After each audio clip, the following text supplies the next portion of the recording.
Good morning, everybody, and welcome to what would appear to be a polar bear's butt, but it's also our resumption of our class from last week, Introduction to Discovery Cost Recovery. We're here with Mike Martinet again, and so we welcome him back. But just before we get started, just a few points of organization, let's call them. Number one, I apologize. Hopefully everyone has worked out the concept that the original date or times for today's meeting as well as tomorrow's meeting were incorrect. They were only lasting an hour. They will indeed be 4 hours. You should have received a correction email probably this morning. If you don't, please let me know via email at clessner@gfoa.org, and I'll try to resolve that. You're more than welcome to just change it as well in your meeting. But there's nothing that you should need to do for as far as links and things like that. Secondly, I apologize. We intended to have the website for everything, all the handouts and recording of the sessions from last week available to you this morning. We're still working out some technical issues, but it will be a singular URL address that you can go to for the foreseeable future, most likely the next month or so, that starting hopefully today at some point, either during the webinar or shortly thereafter today's session, that will include all the handouts from last week, all the handouts from today, anything that we hand out between today and tomorrow, as well as recorded copy or copies of the recordings, the video, as well as audio of last week's sessions, this week's sessions, and so those will be available to you. Feel free to review those. Please, obviously, don't share those with anybody because that's Mike's content. And you know, part of the value of these courses is also partaking in questions and things like that. And so, to that end, talking about questions, we'd like to kick off today's first poll, which is, do you have any outstanding questions from last week? And Mike, while this is going on, you can get started if you'd like. All right, sure, thank you. Thank you, Craig. Good morning, ladies and gentlemen. Thank you for coming back. I'm always gratified when even one person shows up for the second or third session. This is a lot of very heavy material. I try to make it as presentable as possible. And I know last week concern was expressed, about how difficult this is. And indeed, it can be difficult, but it also doesn't have to be as difficult. And to that end, I just want to put up a reminder here. So I've got my Taco 214 Tuesdays flyer that I'm holding here to the screen. We looked at that last week, and this is a practice from Virginia Beach, Virginia. I was down there last year doing training, and they talked about how every Tuesday, every first Tuesday of the month, everybody does a 214 just to be in practice. And if you can do that with key forms, and they may vary from job to job, person to person, and department to department. But if you can keep people with this in the back of their minds, in fact, one of the things that one of my agencies that I used to work with did is they printed little wallet cards, little credit card size magnets, and now, actually, these were just plastic wallet cards they printed. They were the size of a credit card, and it gave the job codes or the accounting codes, for cleaning up debris, repairing a water pipe, clearing the street, whatever the tasks were. And of course, these would vary a little bit from department to department, because obviously people in recreation might be running shelters or doing pet rescue, certain kinds of things that would be different from what your public works or streets people would do, and obviously different from what fire or law would do. So they had these little credit cards. Now, I personally would have done one more thing with it. I'd have taken that same card, maybe even made it a little bigger, and printed it on magnets, and then put it in every vehicle. Every city or county vehicle would have this right on the dashboard, okay, to remind people. And then you take the forms, and we're going to be working with more of the forms this morning. You take those forms, you print them, and you go to Costco and you get those gallon-sized plastic bags. You print them and put them in those bags, or fold them in half and put them in the bags if they're too big to fit in the bag, and put them in the glove compartment.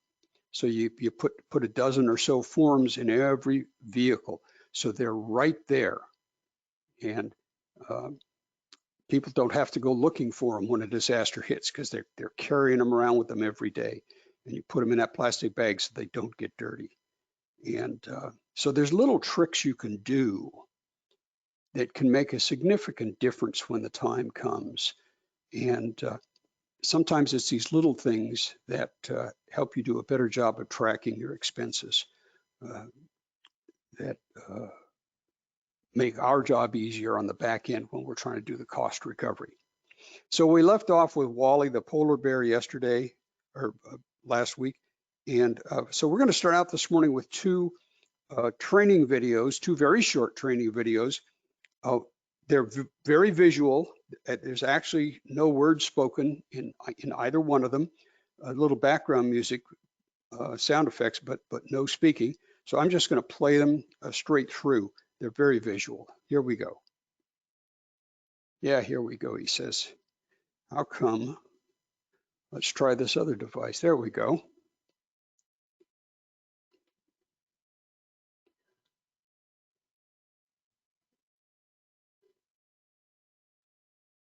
Okay.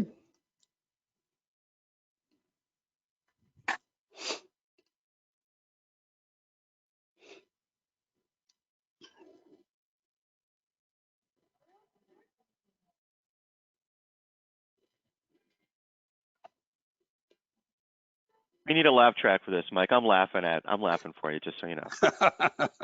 Thank you, Craig. All right. So now we're at exercise time. This is the big exercise that we're going to do. And we're going to be down in the weeds here. You know, if I can get you to go, bear with me one second. Well, it's Monday morning. I got to get exercise organized too. Okay. So we did, now time card mapping. So let's go back to that for just a second. So we did the time card mapping exercise, and we found out that none of the 5 forms that are in the book, and by the way, these are very typical forms from a very average government agency. And when I say very average, don't ask the people in that town, because they'll tell you they're way above average. But in fact, they're average forms from an average city, about 140,000 people. So it's not a tiny little town, but it's not a megalopolis either. But the point is that not one of those forms met FEMA's documentation requirements. Therefore, if you use that form to document what you're doing for FEMA, you're going to come up short, probably way short. Now, in 2009, I did this class, is the first class I ever did for the city and county of San Francisco. And I was pleased and honored to have a lot of important people there from San Francisco. And one of them was Jocelyn Quintos. And Jocelyn at the time was the chief financial officer for the San Francisco Department of Public Works. Pretty good size operation. Jocelyn got the message. Our forms don't work. So what she did is she got back and she called a meeting of her IT people and her business process people in Public Works and said, we got to fix this. And so they came up with a program. And if you'll hang on one second.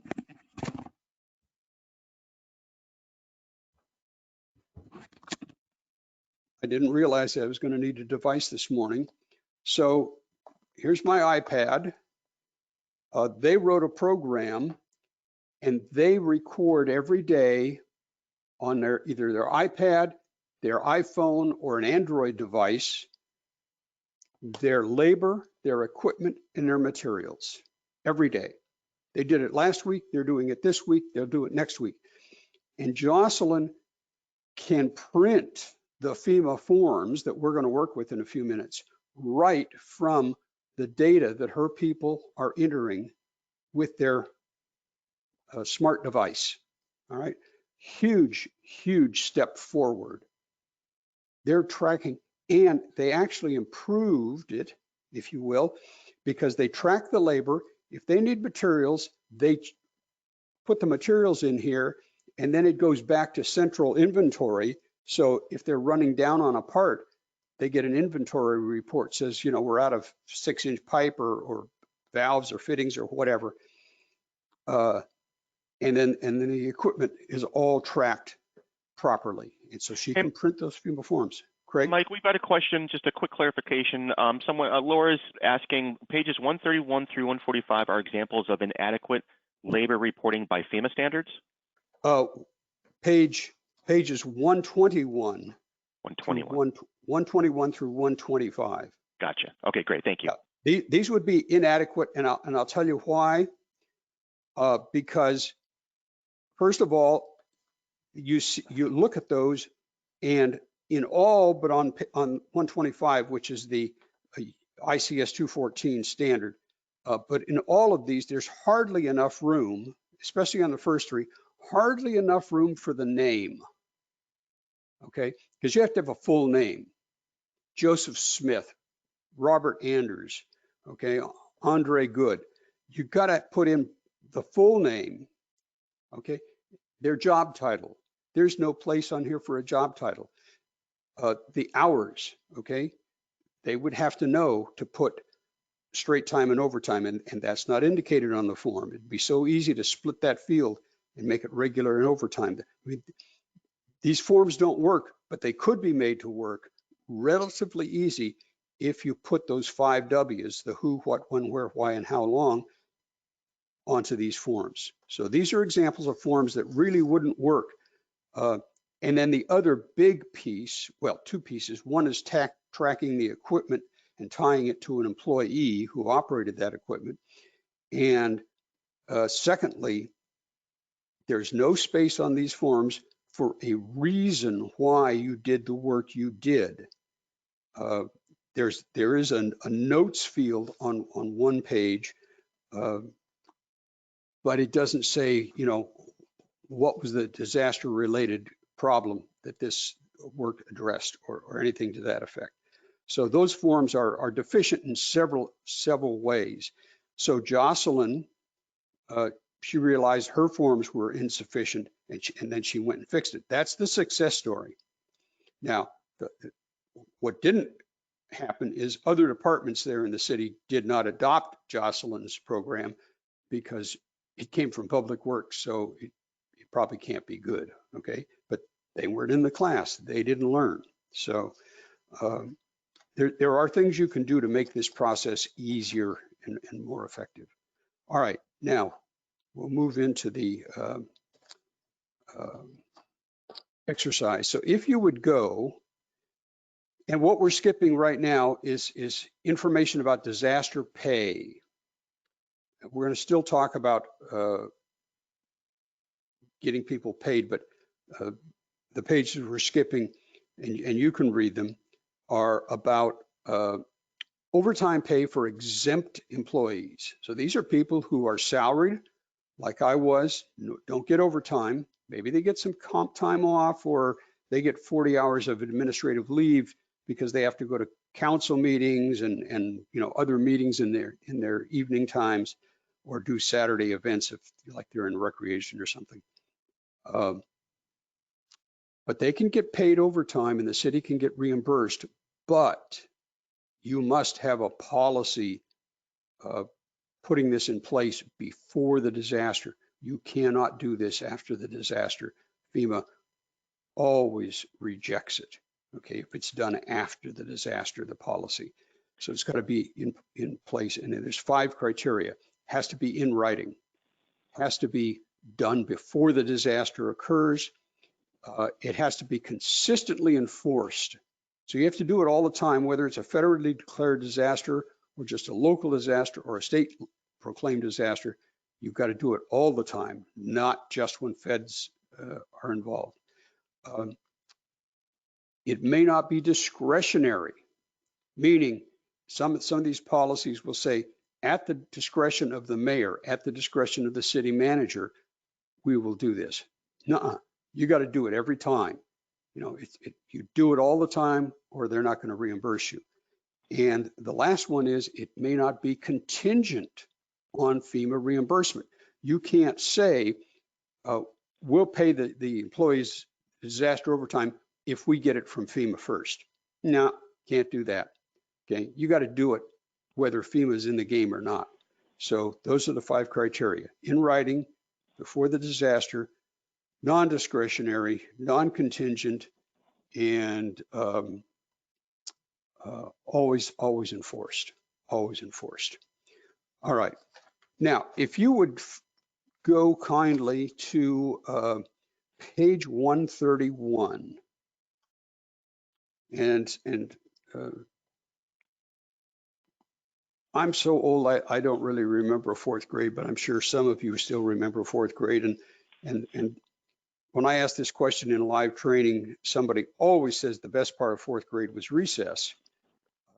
And I say, yeah, but you forgot about word problems, okay?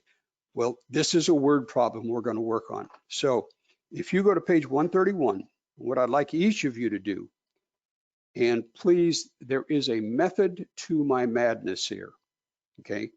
I'm going to show you what I think are some fairly amazing things, how you can automate this process, but you need to understand how the process is done first. So page 131, we're going to read that, and each one of you individually will read this, and then go to page 135, and there's another incident work report there. And by the way, I'm going to refer to this as the scary form. When I was working in Northern California in that 2014 earthquake, the lady from Public Works came in while we were working, and she looked at that form and she says, "Oh, that's a scary form." And it really isn't. When you understand it, it becomes very useful, but it's a little intimidating at first. There's a lot of boxes, I'll give you that. So we're going to read 131 and then fill in page 135. And when you're doing that, you're going to need a little information off of 137. Now, page 135, 136 is actually the complete incident work report, because it's got the main stuff on the front, but then there's additional room on the back if you have more people, more equipment, or more materials. So let's just take a few minutes to work that and fill that form in. And Craig, did I give you the answer sheets for this? I believe you did. I think the file is called Answer Sheet Master. Yes, yes. Okay. So if you could take away, when we're going to review the answer sheet, if you could put the answer sheet up on a screen. I can certainly try. All right. Just let me know when. Yeah, okay. And then we'll take a look at that and then go on to other parts of the exercise. Let me get something to drink here.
And also for everybody, as you finish up or you move on to finish your reading, just open up a quick poll. Just want to know how your weekend was to see if we're in a good mood or bad mood, and we can try to tailor the jokes and lack thereof accordingly.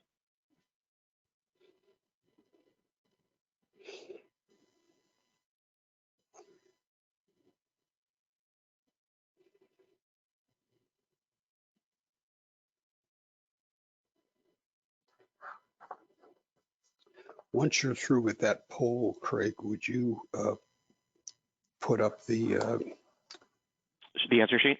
The answer sheet, yeah. You got it, sure. Okay.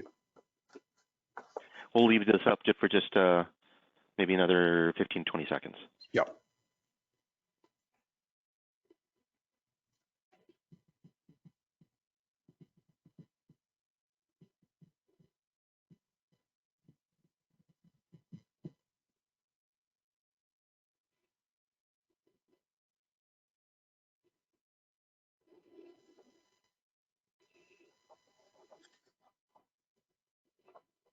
Okay, we'll wrap this up and let me work my technical magic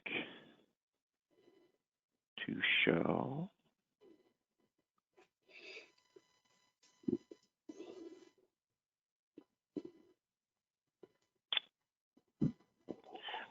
All right, I believe we've got the form showing. Can you see it, Mike? I can't, but then okay. I'm not. I'm locked on the. Okay. Yeah. Well, you can go ahead. So right now, but you'll just have to tell me exactly right. which page you're looking at. Yeah. So you've got the incident disaster field unit incident work report, and so at the top 6 lines, you see the general emergency information on the left hand. Okay, and then below that, you've got a vertical black bar, and it says personnel, equipment, and materials. So in that personnel section, the first field you see to the left of that vertical bar is unit OPR, and that stands for unit operator. And that's tied directly to the piece of equipment below. So if I've got a truck, a trailer, and a backhoe in my equipment, I have to identify and tie the unit number to the name of an employee. If I don't do that, if I don't say that Craig drove the truck and Mike operated the backhoe, then FEMA will disallow the use of that equipment because we didn't identify who operated it, because they want to check our time cards and the equipment cards time to compare them and make sure that everything's okay.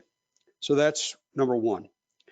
And then carrying across on the personnel rows, you see then the vertical on the right where it says hours. It's got regular, reg, OT, overtime, and CO, which is call out time.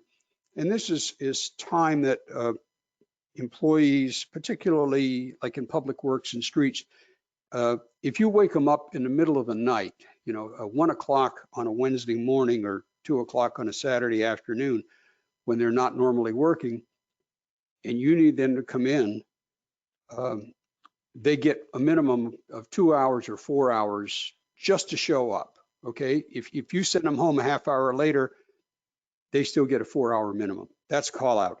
And that would apply only on the first day of the disaster. After that, you're going to be on disaster overtime. Below that is equipment. And so you see the unit number and the license number. You want to use the FEMA codes in here, and we're going to come to those and see where you get those in a little bit. And then a description, and then is it city owned, is it rented, or was it donated equipment? And if it's rented or donated, then who was the vendor or the donor? And then they're going to want to know the purchase order number and then hours and miles. And then below that, you've got materials. And you see the unit cost and the total cost are grayed out. That's indicate to the people filling this out, look, you guys got enough going on. Don't worry about costing it. We'll have somebody in the office do that. But again, if we bought it for this job, we'll need the vendor and the PO. And then you've got the fees section in that lower right quadrant. That's if you have a dump fee or a toll road fee, any kind of a fee that would apply in the performance of this work. And then down at the very bottom, the grade cells there, third and fourth lines up from the top or from the bottom, it says 3DC use only. Now the 3DC stands for Disaster Department Document Coordinator or Department Disaster Document Coordinator, doesn't matter, 3DC. And this person quality checks every report either at the end of the shift or the next morning when they come in. Their job is to check all the paperwork from the preceding day to make sure it's complete, because sometimes people won't put down the number of the truck or the car they drove or the backhoe they operated, or they'll leave out parts. Okay, well, they'll put in description. We used a 10-foot length of 12-inch schedule 80 pipe, and then they don't put in how many, and they don't put in, did it come from stock or did we buy it? All right, so any mistakes on here, that's the job of the 3DC, is to make those corrections or send it back to the crew and say, people, we need more information here. You haven't finished it. And especially to check for signatures, because without a signature on it, this is just a blank sheet of paper as far as FEMA is concerned. Now, going back up to the top, you see that almost square box there. It says mutual aid.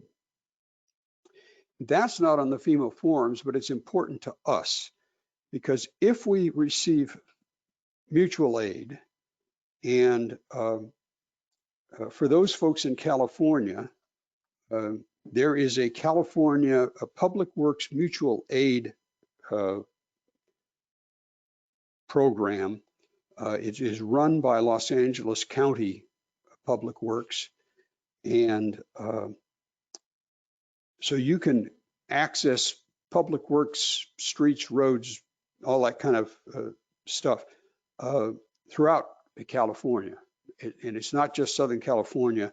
I know there are agencies in Northern California, the Central Valley, that are members of this mutual aid compact. If you get mutual aid, and let's say on this form, although it doesn't show up in this particular exercise, but you have an employee showing up, listed there, Julio Iglesias, and your agency has never had an employee named Julio Iglesias. In fact, you've never had a Julio, you've never had an Iglesias. You're just completely at a loss. But because they put the information in here that said, oh, Julio is a public works foreman from the county of Merced, California. Ah, okay, Merced. So now you can send an email to the people at Merced and said, do you have a Julio Iglesias that works for you? If so, we need some information about him so we can document and get reimbursed for the mutual aid that he was involved in helping our agency in this disaster. So that is why the mutual aid thing is there. So it helps you track that individual. And let's see, that's the big stuff. That's the big stuff, okay? If your people will fill this out properly, you've captured all the 5 W's here. And the only thing that wouldn't finish the documentation here is if you take some photos of the damage and then possibly of the work as the repair or temporary repair is completed. So you document the life cycle of the damage. And so that's the scary form. Now, if you would go to the force account labor, and Craig, if we can leave that scary form up there for folks, because that's got the answers in it and make it easier for them. If you go then to page 138, this is FEMA's Form 90-123. It is the force account labor summary record. Force account refers to our employees. It does not refer to donors. It does not refer to contractors or volunteers. It refers to our employees. And this is the information they want. So what I'm going to do is I'm going to hold up some sample sheets here, and I'm going to walk you through the process of how we fill this form out. Now, I'm not going to be too much concerned about the top part. We'll come to that. But I want to get down into the table, into the chart area where we've got that spreadsheet looking thing. There is this typo there. 1, 2, 3, 4, 5th and 6th rows from the top. It says name and job title. Just draw a little line through that and go to the next row that says name and job title. That's a federal typo. I have tried several times to correct that, and it's locked. You can't do it. So can you see my green sheet here, Craig? I can see it. You can't really read it though. You can't. That's okay. Okay. It's just, you see the big arrow there? I definitely see the big arrow. Okay. So that's where I want you to go. In that row, that's the name row. And that we're going to put Walt Green in there, because working off the scary form or the incident work report, that was our crew supervisor, Walt Green. And then right next to Walt Green's name, where this other arrow is showing up now, in the regular time row, we're going to put 8 hours, because this disaster conveniently occurred just as people were finishing their 8-hour shift.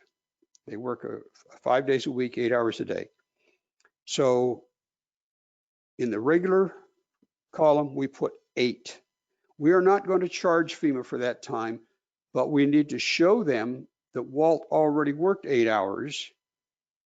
And so right below that, then we're going to put the overtime hours that Walt worked. Okay. And then moving across the sheet, you see the arrow has moved, and we are now on the total hours, and we're going to put in 8 in the regular column, regular row, and then the overtime hours worked in the right below that in the OT row. Then we would go to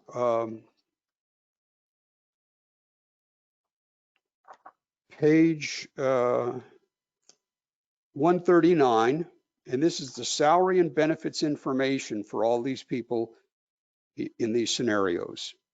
And there are 4 scenarios in your book.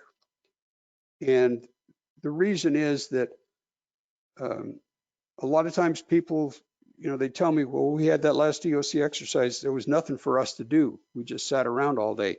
Well, here's 4 exercises that you could work through. Each one of them is a little bit different.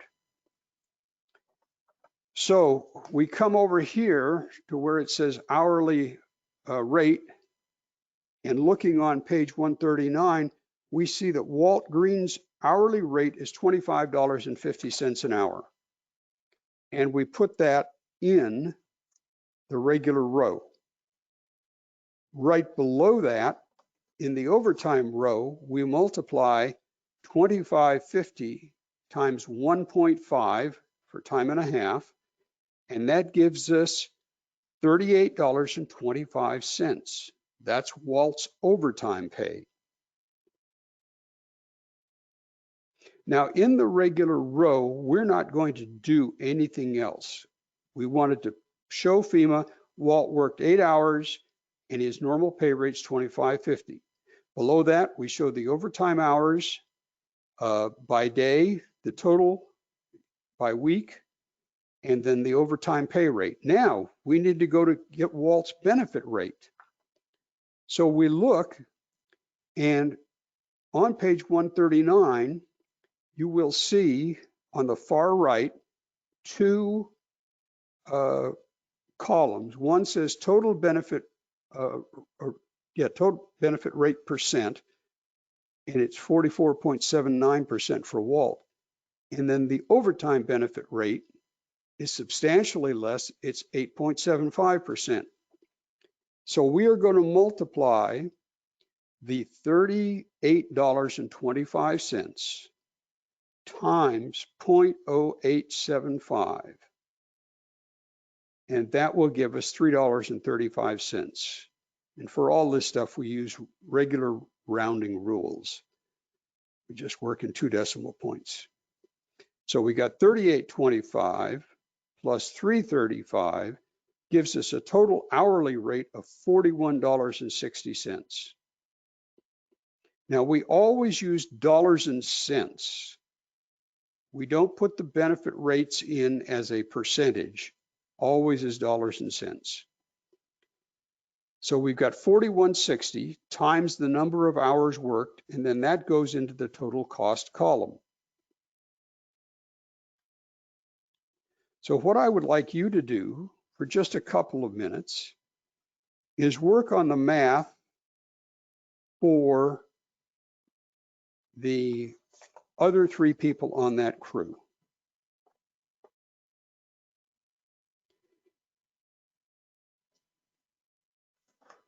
And go ahead and get started on that.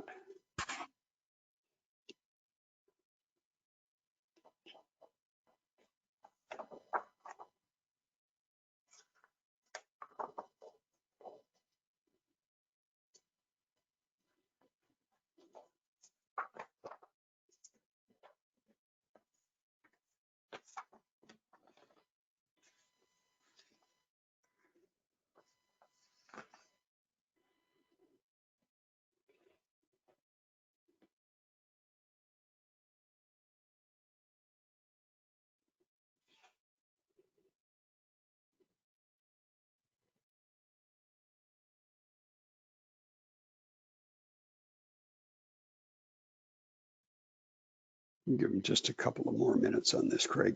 I'll be right back.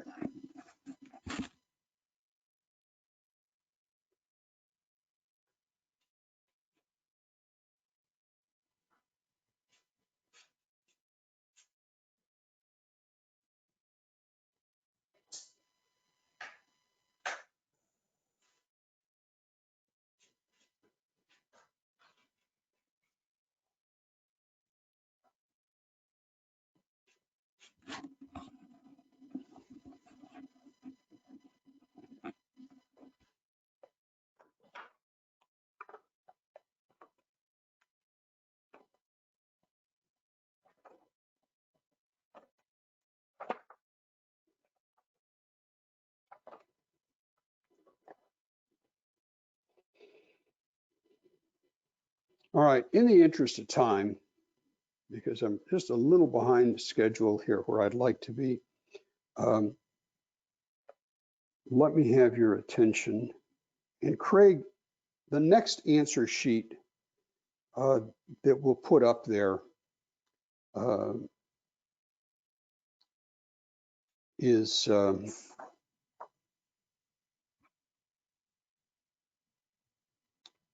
the FEMA Form 90-123 force count labor summary. If you could run that up on the screen.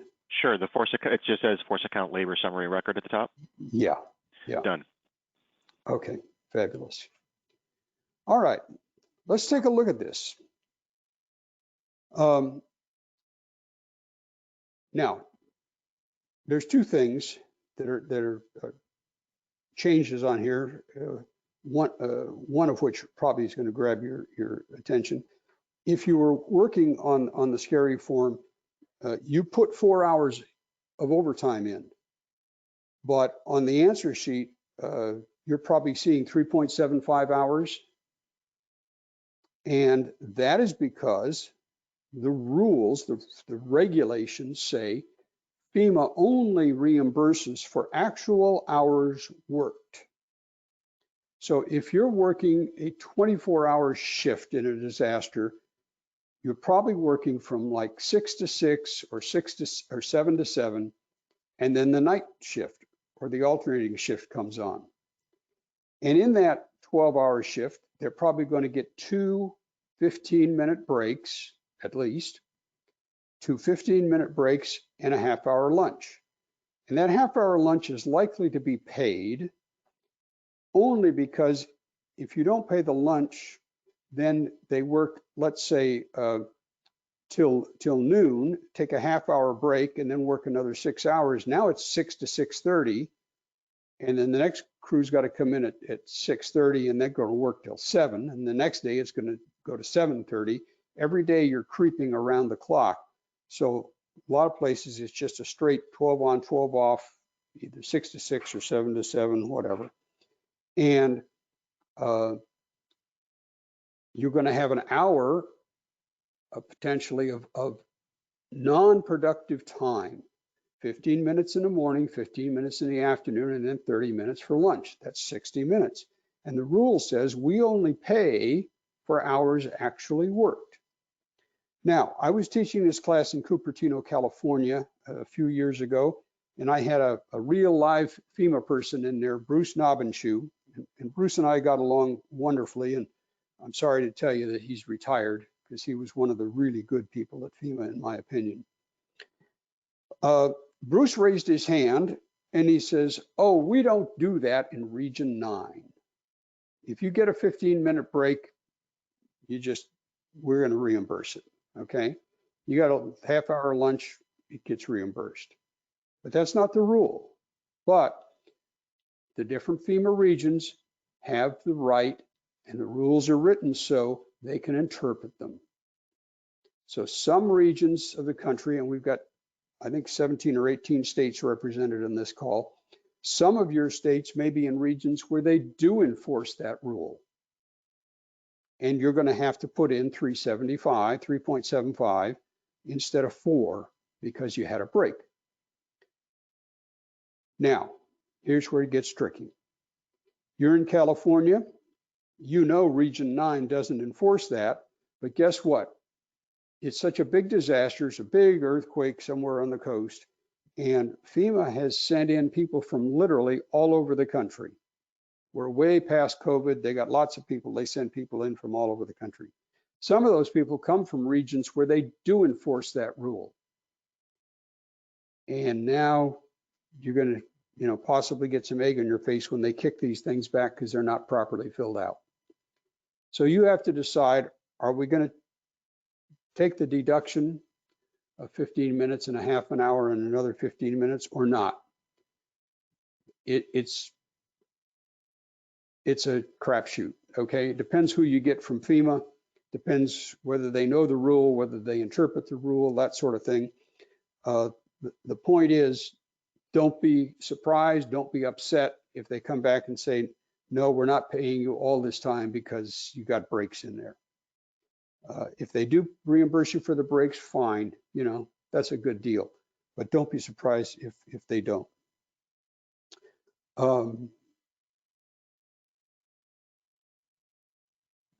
Now, the other point, my recommendation, don't train your field people on this, okay? Because as soon as they see, wait a minute, I lost 15 minutes. That's a meet and confer issue. We're got to open up salary negotiations. No. Okay, just tell them keep your time the regular way. We're going to fix this in the back room. Once we figure out whether we're going to charge for those breaks or not, then we'll do the paperwork accordingly. But if you try to train your staff, some of them will remember and make the deduction. And now in the back room, you deduct it again. So you're going to cut yourself out of potentially another hour because they deducted it and now you're making another deduction. So my recommendation is don't stir the pot here. And if people get wind of it, say, you know what, it's an administrative problem. You're still getting paid your time as you record it, 4 hours or whatever. This is just between us and FEMA. The city's just going to take a hit on this for your break time, but you're still getting paid like you would any other day. It simplifies the training for us and makes it easier for us to adjust to how FEMA is going to interpret this in our particular region. Okay. Before we go on now, I want to talk about, and Craig, do you have the FEMA Form 9128? That's the applicant's benefit worksheet. Is that part of this file? It should be a vertical as opposed to a landscape. Applicant's benefits calculation worksheet. You got it. Okay, let's take a look at that. Okay, this is FEMA Form 90-128, and it's a required form. Anytime you have a project worksheet, when you have your own employees, you have to put in the package, the project worksheet package, you have to put in a copy of the labor bargaining agreement. Now, I know some places do it differently. I was down in Texas and they tried to tell me, they did tell me, they didn't have a MOU per se.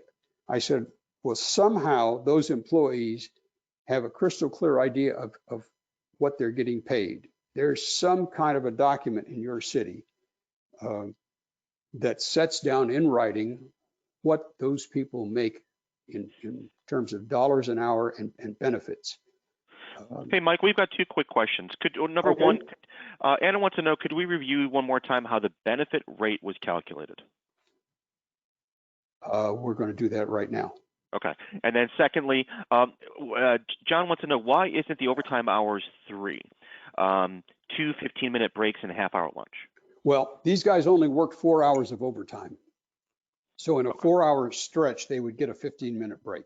Just one 15-minute break. Yeah, if they worked 5 hours, then they might, and it all depends on the MOU. Sure. Everybody's MOU is going to be different.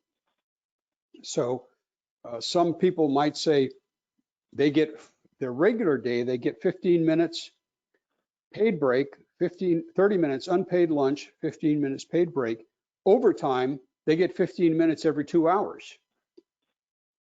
So every bargaining unit can have a slightly different agreement, which is why part of the reason we need this page 140 that's in your book, the applicant benefit calculation sheet. We have to show FEMA that we know how to properly calculate benefits. Your payroll people, your computer system knows how to do its benefits calculation. You've got somebody in there who's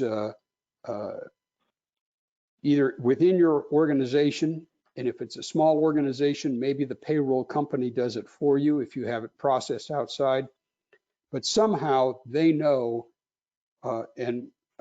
let's say Craig and I are 2 employees of this city, and we both hired on the same day in the same exact job, and we're very competitive, he and I, and we've always promoted on the same day, you know, but our benefits are different, okay?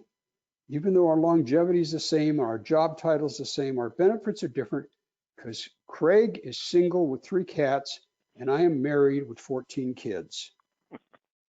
And therefore, our benefits are really different, okay? Because my health benefits are a lot more. Craig's kitty care benefit is way higher than mine. But, you know, my medical benefits, dental benefits, because I got so many kids, um,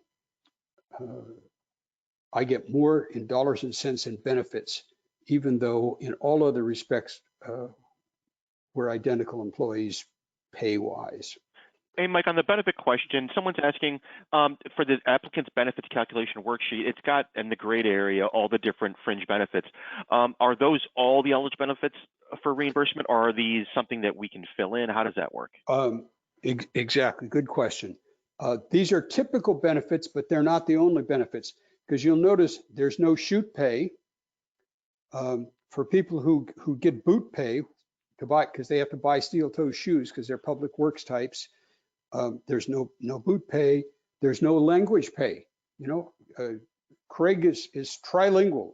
He speaks Peruvian Spanish and Mandarin Chinese and English. Okay, and for that he gets $1 an hour more. Now the question is that $1 an hour just for the first 40 hours, or is that $1 an hour every hour he works? So if he works 50 hours, he gets $50 of language pay. Or does he get language pay and a half? If he goes into overtime, does he get time and a half? So now he's getting $1.50 an hour for language pay because he's in overtime. I don't know. All right. It could go any of those ways or other different ways. It all depends on your bargaining unit.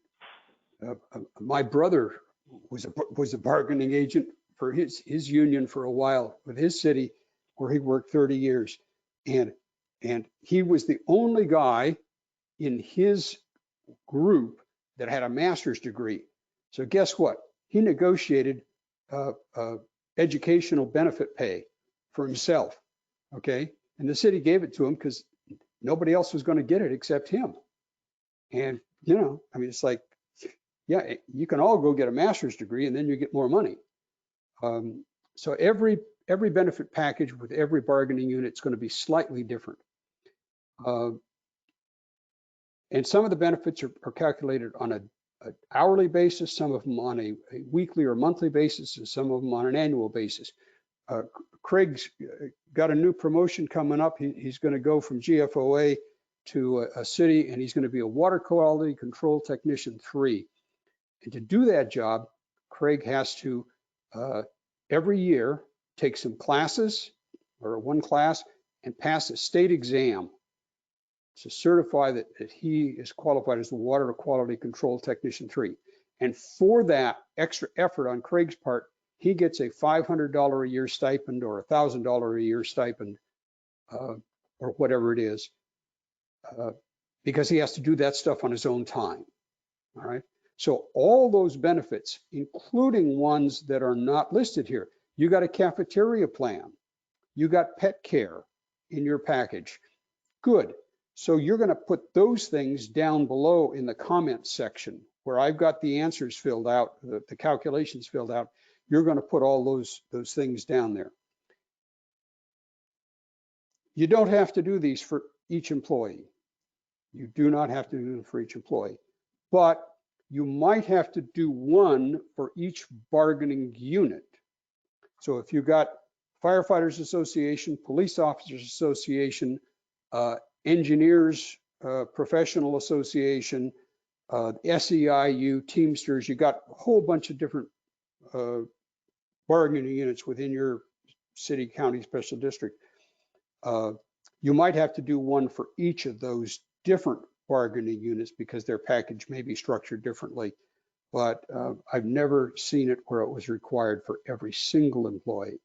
They just want to know that you know how to do it properly. Some people game this, and that's really what they're looking for. There's a large county in Southern California. They do what they call the hourly productive time. So and the way you do this, if you look at the calculations below there, it says you got 2,080 as your divisor because you have 52 weeks of 40 hours. 52 times 40 is 2,080. So you divide 2,080. And if you have 104 hours of vacation or sick leave, 104 divided by 2,080 is exactly 5%. Um, and where was I going with this? Um, 2080. Oh, so, but this one agency says, well, our people get an average of 100 hours of vacation time, so we take off 100 hours and now we're dividing by 1980. And then they get 100 hours of vacation average, so we're taking another 100, now we're at 1880. And they get 100 hours of sick leave, so now we're at 1780. And we divide 1780 into the same number that you were dividing 2080, you come up with a much higher percentage of benefits.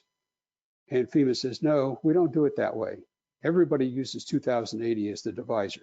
So that's what they're looking for, is that they're doing it properly, okay? And they're So, not, Mike, would there be any benefits, as you're listing these unique benefits in the comment section, or not eventually unique, but maybe less seldom used? Are there any particular benefits that, should people be putting everything down, or are there certain things that just stay away from their third rail, or?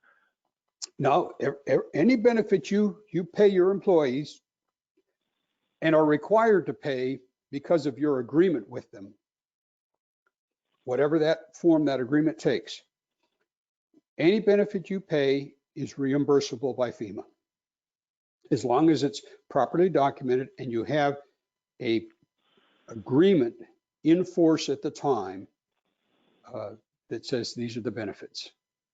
Okay, Mike, on that, you know what, we're coming up on about an hour. If you don't, and based on last week, people I think really appreciated Yep. the keeping to the every hour, like 5 or whatever minutes. Do you want to take a quick break? Yeah, let's take a quick break and let's come back at 20 minutes of the hour, because I've got to switch over to Excel here, because in a little bit, I'm going to show some Excel spreadsheets and show you how we can automate this and Okay. eliminate errors. So give me a few minutes. So we'll give everyone a 10-minute break. We've got some questions coming in, so we can maybe handle those right away. And That's then right. as people come back, there'll be a poll waiting for you. So All let's right. take a quick 10-minute break. All right.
Are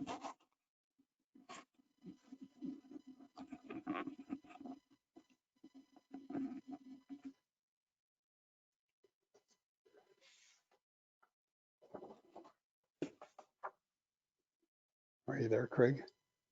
I am always here, Mike. Okay. We just got about another minute yet. We've got some people, I think, they're just starting to come back and take the poll. So we'll leave it up for another minute or so. All right, not a problem. And during the break, we got a couple good questions in, so we can start off with that. All right, sounds good. I was upstairs. It's already 98 here. The heat index makes it feel That's like what it was in the Chicagoland area in the Midwest the past couple of days. It's actually cooled off. We had some rain last night and it cooled off. Okay.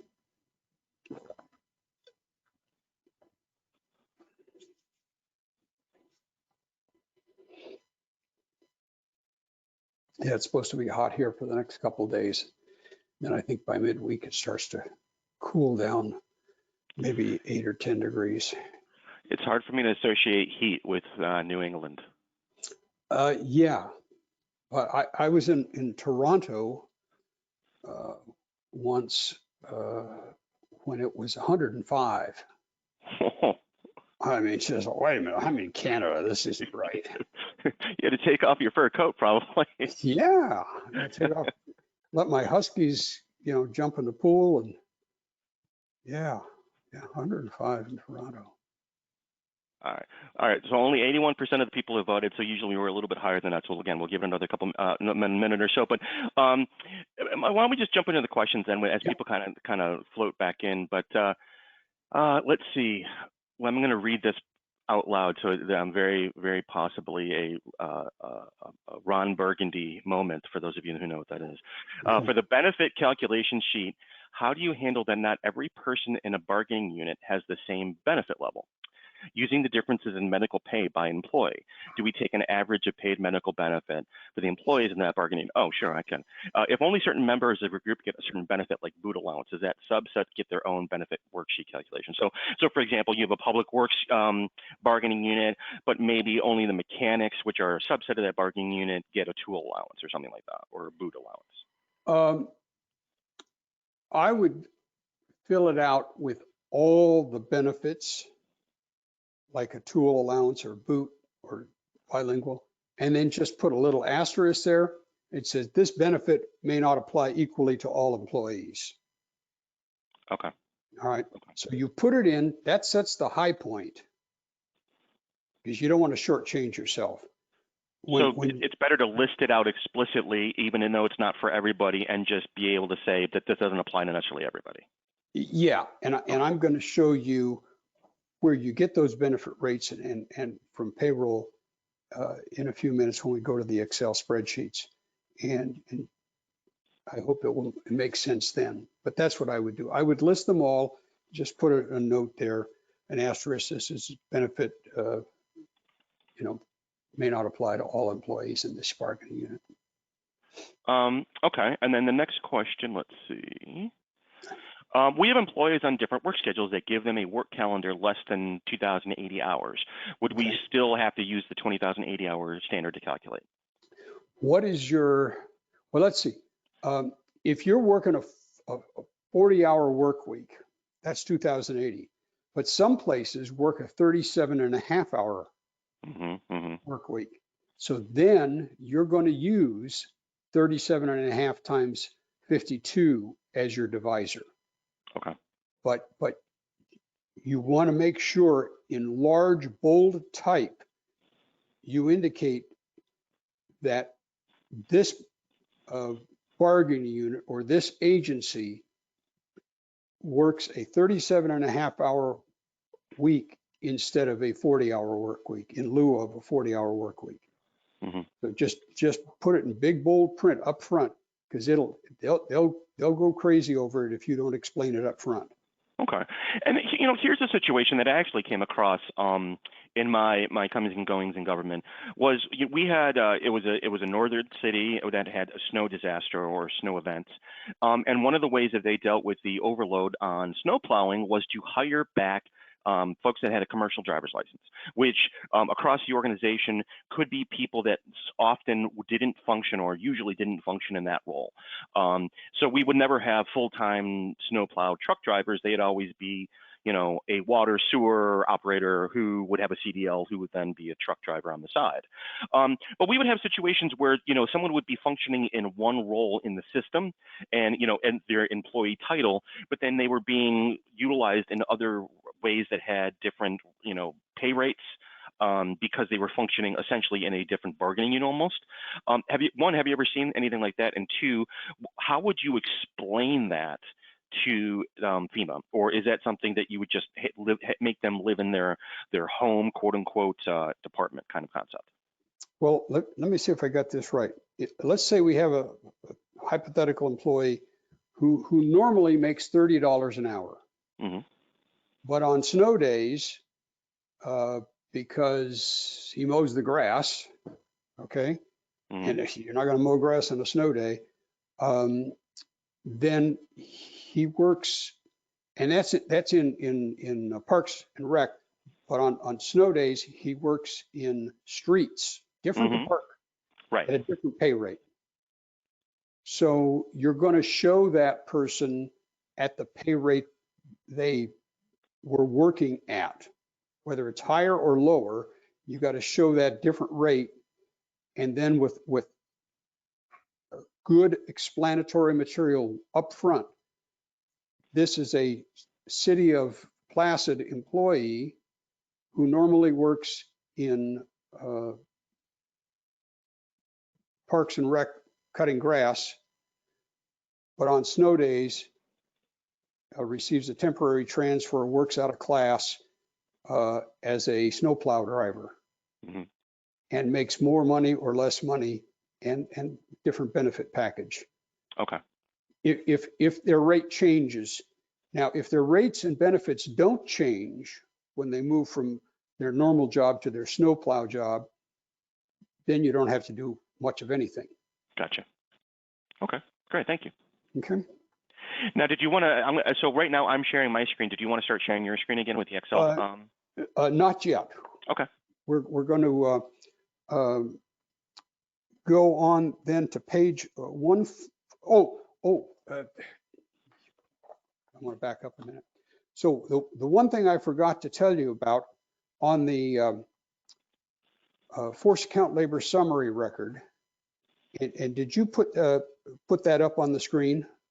Sure. Just the first page of it? Just the first page, the force account labor summary, yeah. Sure.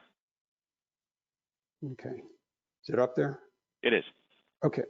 So what I want to draw your attention to is the fourth row with all that small print. And it says description of work performed. The Placid earthquake occurred at 3 p.m. on May 31st, 2010. It was a 6.9 magnitude earthquake. It caused heavy damage throughout all of Primrose County, including the city of Placid. That language, the earthquake occurred where, you know, city of Placid, county of Primrose, that language could come straight out of your properly drawn and executed disaster proclamation. You don't have to rethink this stuff, okay? You go there, and if it's good, you cut it out, you copy it and paste it. So that's the problem, okay? That's the disaster that occurred. Street pavement buckled due to earthquake soil movement. That's the damage it caused. So we listed the problem, then the damage it caused. The uneven pavement posed a safety threat to emergency vehicle traffic. That's the public safety issue, all right? Or, you know, it released friable asbestos into the air, or, you know, buildings downtown caught fire, whatever the damage is, all right? So uneven pavement posed a public safety threat, not so the Pepsi guy could get through and make his deliveries, or Frito-Lay guy, or some soccer mom. No, it's a public safety threat. Then we scraped the pavement level to existing roadway and recompacted the soil. We placed a temporary asphalt patch over the damaged area. Okay, that's the specific work we had to do to address the public safety threat caused by, this sounds like the thigh bones connected to the hip bones sort of thing. And then lastly, damage ran diagonally across the intersection from the southwest corner to the northeast corner. 6 weeks, 6 months later, we can go back out and we can find where that damage occurred. Now, second last sentence, we placed a temporary asphalt patch over the damaged area. This is an important word, temporary, because if we just say we placed an asphalt patch over the damaged area, FEMA could assume and could construe that that's a permanent repair, unless we specify it was a temporary repair. And there's two reasons to do that. Because if it's a temporary repair and that repair was made by a mutual aid crew, it is reimbursable. You cannot have mutual aid forces doing permanent work.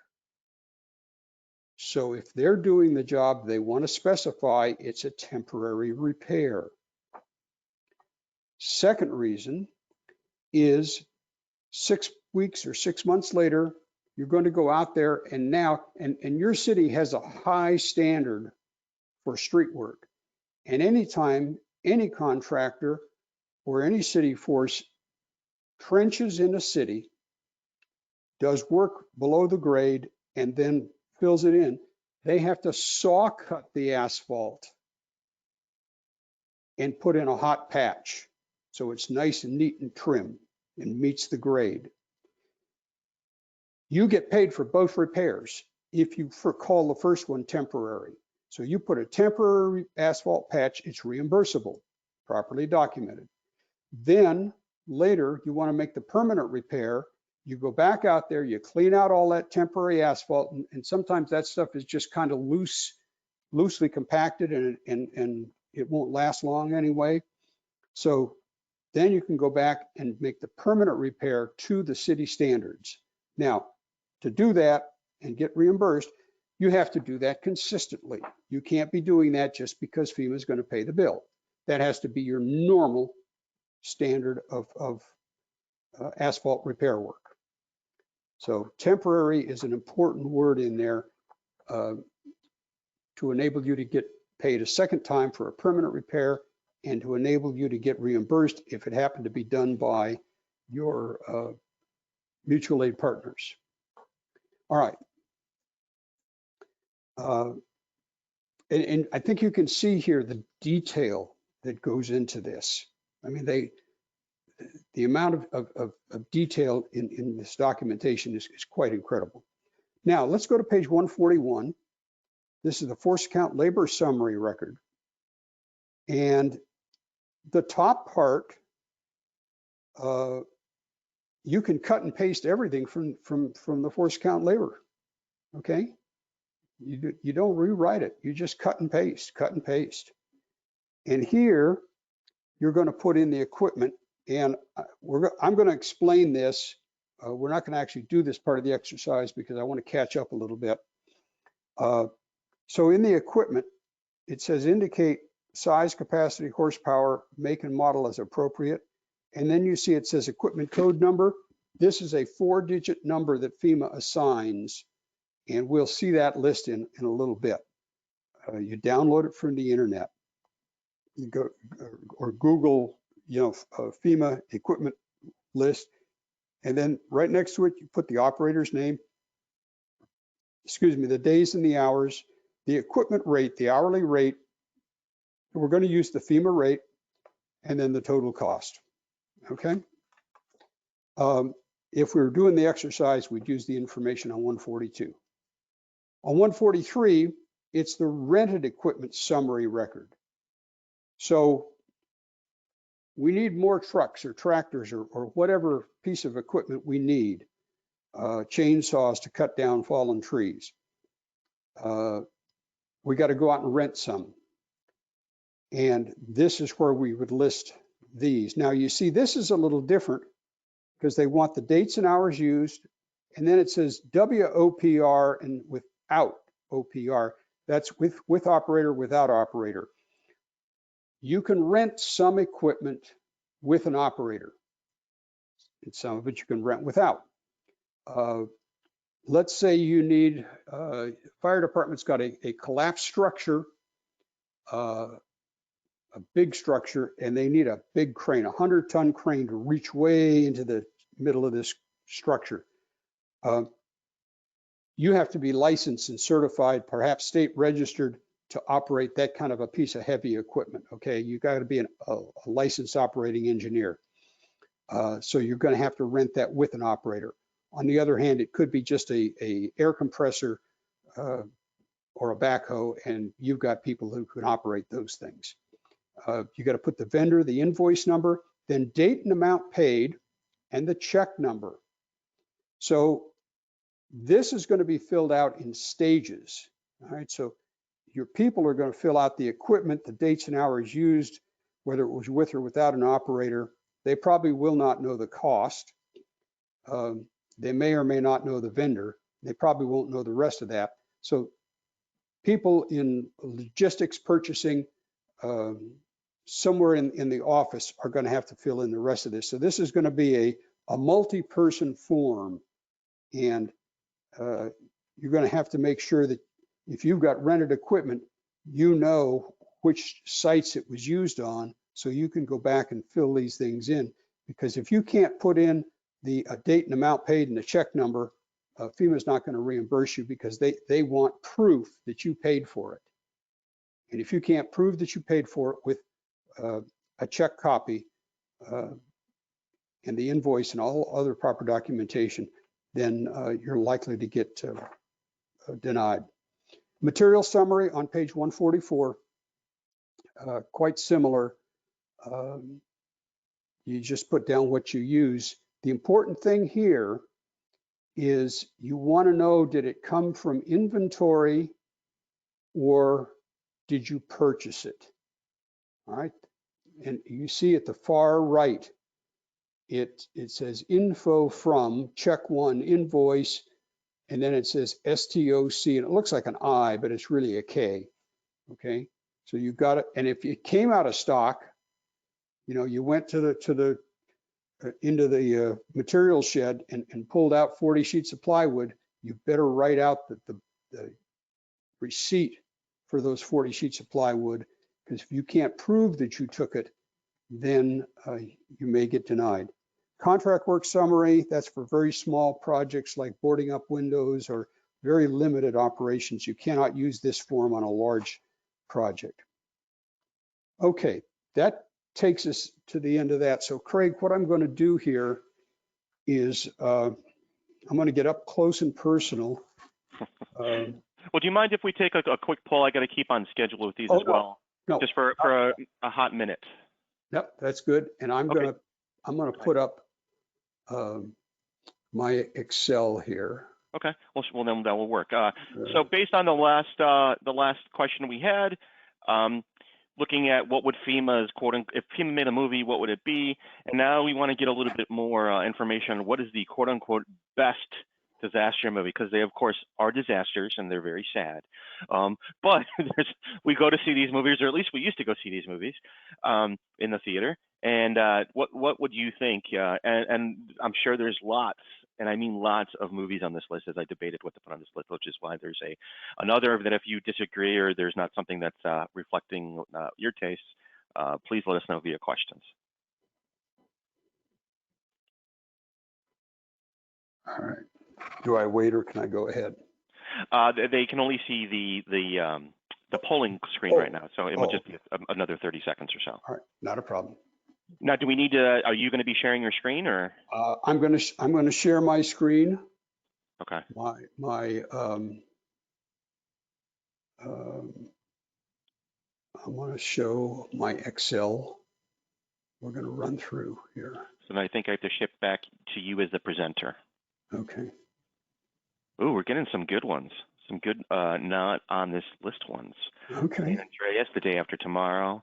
San Andreas, that's the one I was thinking of. Oh yeah. Okay, Mike and I were before we were trying to what's that one with the rock? And that was the one. Volcano.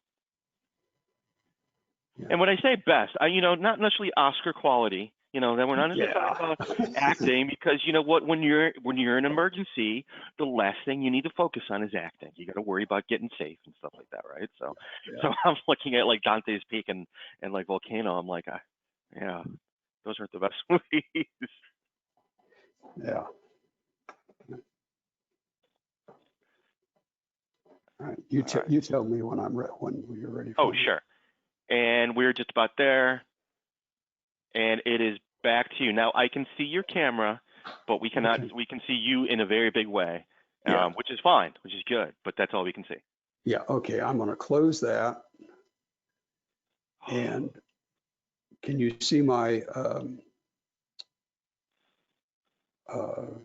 spreadsheet? No, not yet. Okay. Hang on. Webcam. No, webcam. Show preferences. No. I don't want Sometimes if you that. go to that where it says sharing and it has the big play, the triangle, there's a drop down and you can choose which application to share. Okay. Polls, I don't add. There we go. Oh, we saw it left. Now It's you gone. got it? Ah, there we go. Okay. Might have to zoom in on it quite a bit though. Well, now, so I'm going to show it up here, and it's going to be kind of small, but if you go to page 146 in your book, you'll find it in 8.5:11 landscape format, and probably much easier to read than off of my screen. But a few things are going to happen on my screen, which is why I want to show you. Now, And for everybody at home as well, as I was just messing with the size of my windows, and you can make the windows, if it's not the maximized for the full screen, you can maximize it or make it larger. okay. So,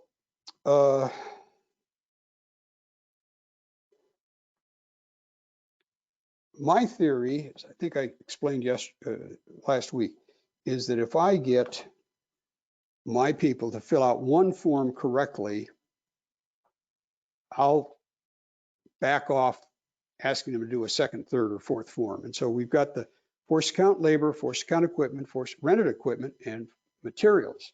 So that's possibly 4 that they would have to fill out. But if they do one scary form, one incident work report, then they're good. And but frontline people generally do not like to do paperwork. All right, if they did, they would be administrative analysts, or they would be in finance, or some kind of an administrative paper pusher role. Okay, but they don't like to do a lot of paperwork. They love that physical activity. So I created the scary form so they'd fill out just that one form. But now somebody's got to fill out these FEMA forms later on. So let's take a look at this. This thing goes back over 20 years.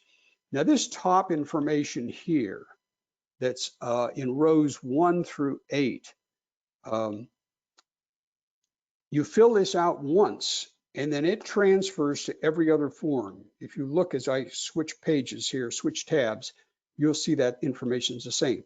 Then down below here, where it's got the labor, the equipment, and the materials, you can't change any of that, because that's all going to come from these other tabs. So let's look here at force account, and I'm going to make this a little bit larger. If you go to the next page in your book, you will be able to see this. So what I'm going to show you here is Jonah Patterson. I got to change that name, okay? And so I can go to this drop down menu here, and now I get Earl Marchand, and Earl, it changed his job title. I go to Ignacio Morales, and now it changed his job title. It also changed their pay and benefit rates. So all we have to do is put in the person's name, whatever it is, and it will go pick up their pay rate, their straight time benefit rate, their overtime benefit rate, and it will do all the calculations in the blink of an eye, and presto, this form is done. Now, where do we get all this information, this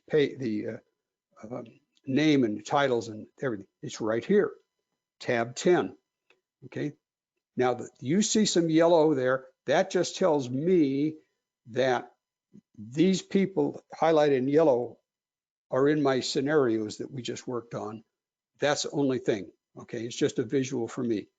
So you ask your payroll people, finance department, to give you a dump of the employee name, the job title, regular hour without benefits, their ID number, your employee ID number, the overtime ratio, which typically is 1.5 for time and a half, but if they were a contractor, then they might have an overtime of 1 because you're not paying overtime to contractors. That's between the employee and the contractor, but you're just paying them the regular hourly rate. Then there's a benefit rate, regular time, RT, regular time benefit rate, and then the overtime benefit rate. So you get this 1, 2, 3, 4, 5, 6, 7, 8, or 7 fields, and then you've got everything you need to fill this out. Donated labor is the same form, but we have to track donated labor and our employees' labor separately. I'll explain why in just a little bit. Then there's forced accounting. Mike, sorry to interrupt, but can you repeat real quick for people where this workbook is located? Yeah, it's page, starting on page 146. Great, thank you. Yeah, and after the session today, I will send you a Dropbox link, Craig, for all of these and more. I got over 50 different forms and Excel spreadsheets that I developed over the years. So that's I will send you the link. Excellent. Well, I'll take the link and we'll get all that uploaded then. Yeah. So everybody, and I'll confirm this with as soon as I can what the URL is, but we'll be sharing that either via chat as well as in this webinar, and we'll do a separate email as well to make sure everyone gets a copy of it. So that will be where the actual Excel file someone can drop down and get. Yeah. Okay, great. Now, with these Excel files, especially, a little less so with the written forms, but especially the Excel files, this is like riding a bicycle. Okay, your 5th birthday, you got a bicycle, and it was the unhappiest day of your life because you couldn't ride it. All right, you kept falling off and skinning up your knees and elbows. These spreadsheets are just like a bicycle. If you take it out, the first time you ride it, you're going to crash. All right, I guarantee it. They're powerful, they're complex, but they will do an amazing job for you. But you got to learn how to use them. Okay. You've got to practice with them or get somebody, who knows Excel to work with these things because they will do you a world of good, but you can't just take them cold. So this one, and I'm leaving it small on purpose because this is the force account equipment, which is on page 148, I believe. Yeah, I'm sorry, 149, force account equipment, okay? And I'll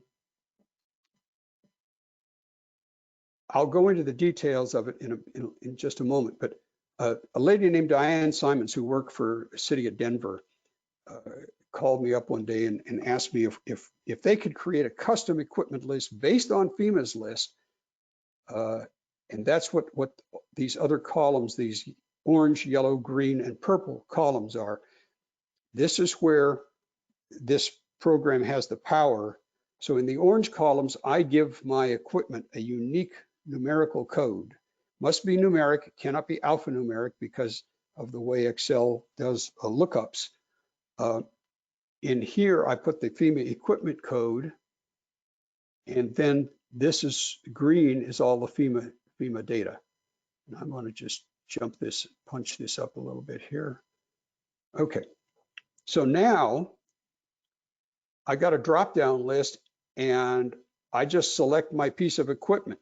Okay, I've got a list and it changed the name of the piece of equipment. So it's an 8801, which I know is a half-ton pickup truck. And Earl Marchand drove it, and he drove it 8 hours on Sunday and drove it 8 hours on Monday. It looks up the rate and brings it over, and then tallies everything, and then transfers that. So that's six, in this case, 96720 is transferred back to page, I think 147 to that cover page. Rented equipment is fairly similar. All right, there's my FEMA list. It's going to be a little bit different, but it works the same. It's got all this lookup business in it. Donated equipment, pretty much the same. All right, here's my materials. Here's my donated materials. And here's my contracts if I had any. And then pay and benefits. And the last one we want to look at here is the equipment rates. Now this, and I know it's so small you can hardly see it, is the FEMA equipment rate sheet taken from the website. Just Google FEMA equipment rate sheet, and I think you see the beginning of it. Yeah, on page 156, you will see the beginning parts of the FEMA equipment rate sheet there. Now this goes on for several hundred items. I think there's 600 or 700 items on FEMA's equipment rate sheet. It's not likely you're going to have a piece of equipment not on the FEMA rate sheet. But if you should, then what you would do is you go to your state Department of Transportation, Caltrans in California or NH DOT here in New Hampshire, and you see if they have a piece of equipment like that, and then FEMA will accept their rate. If you do not have a rate, or FEMA doesn't have a rate, or your state Department of Transportation doesn't have a rate, then you're going to have to make a rate based on the purchase price, the cost of ownership, insurance, maintenance, depreciation, and so on. There's a yellow line, if you can see that barely on the screen. That is what I call the null data set. That's the only line that's not in the FEMA web page, or FEMA download from the FEMA page. And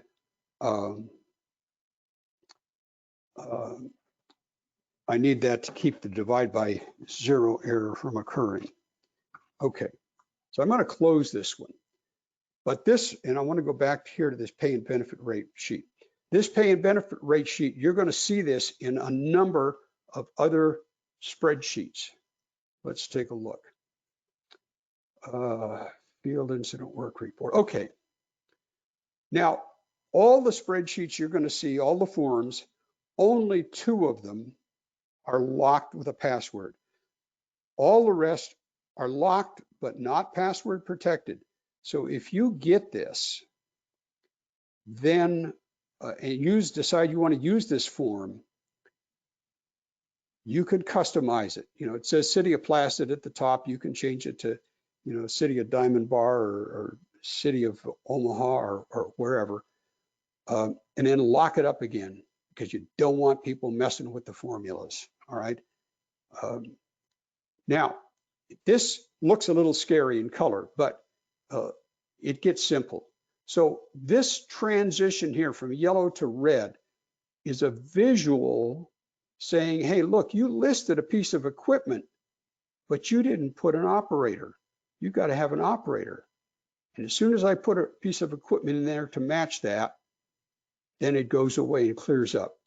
So and here's my drop-down list. That's my same drop-down list of names, okay? So I changed that, and it changed his employee ID and maintenance worker. Now, these red boxes, all right? It says here, you put an employee in, but you did not put any time in, either regular time or overtime. It just says there's nothing in here. As soon as I put in some time, it goes away and clears up. So this is just a visual indicator that you've got some missing data. It cannot tell you if the data is correct or not because it doesn't know. but it will tell you, same thing down here. It said you got some mini widgets, but you didn't put it down a quantity.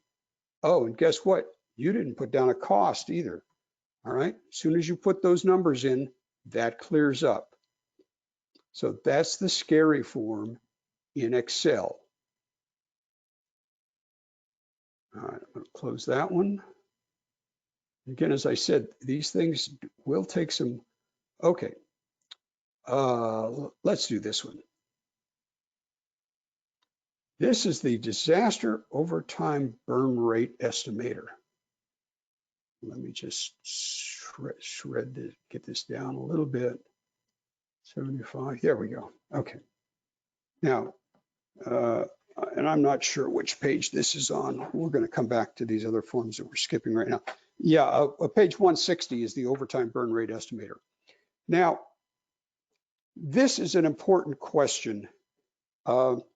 Craig, and I'd love it if there's anybody in the audience that's a firefighter, a battalion chief, captain, engineer.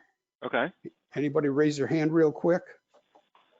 We see if anybody knows how to raise their hand. There's an ability for when in your I guess control panel as they call it, where your name is listed, you can raise your hand. Or we can also do a polling question in a minute or so if you'd like. Yeah. But I don't see anybody raising their hand just yet. All right. Well, Craig, you're getting a promotion. Okay. About time, Mike. Yeah, you're going to be the new fire chief here. Excellent. I'm very qualified. Okay, new fire chief, City of Placid. And let me ask you this hypothetical question. You're in the midst of a disaster. It's 10 o'clock at night, and the finance director has just told the city manager, and then the city manager reported to the mayor that as of 10 o'clock tonight, we are going to be out of money. We're going to be broke. Can you imagine the mayor going to the fire chief, to you, and saying, Craig, it's at 10 o'clock, we're going to be out of money. I want you to stop rescuing people and fighting fires because we're going to be flat out of money. Is that going to happen?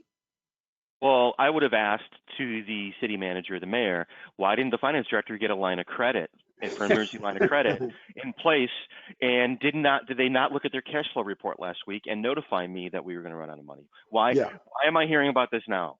Yeah. Well, the point is, no, I wouldn't stop. No, I would not stop. Of course not. No, you're the fire chief. You're the police chief. You're going to continue to rescue people and save lives and property because that is your job. So knowing that we're out of money because of overtime, it doesn't matter. And yet the overtime burn rate estimator is really important to people because they want to have a sense of where are we financially in this disaster. So what you do, and you've got different colored columns here.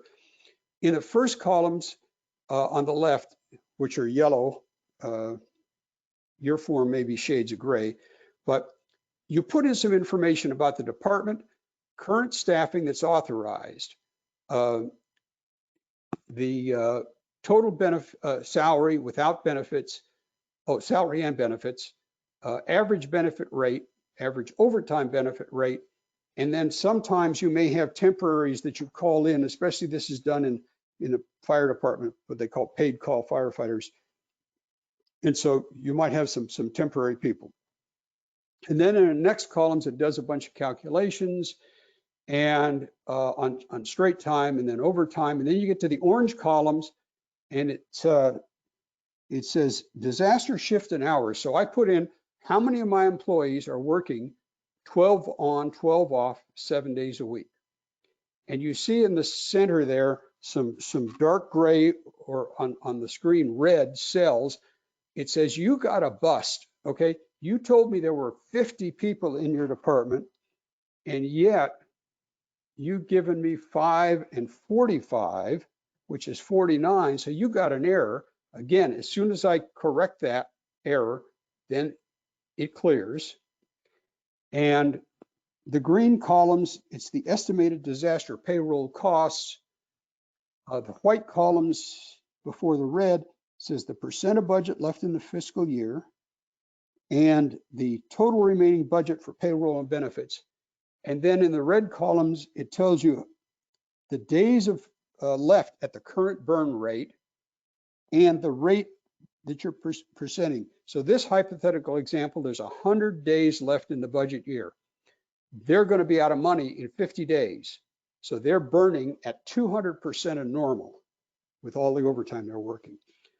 But I could tell you today, based on the information you give me, what your overtime burn rate's going to be department by department, and then an aggregate total for the city. Okay? This is valuable information. Now, it's valuable because when I was in Northern California, I got the memo that said the fire department is going to have $400,000 of overtime. The police department was not to be outdone. They said, we're going to have $400,000 of overtime. And Public Works was right in there with them, and they estimated $400,000. Now, when I see that many trailing zeros, I know it's a swag, a silly, wild guess. When we looked at the actual numbers, the fire department, their overtime was $80,000. They were off by a factor of 5.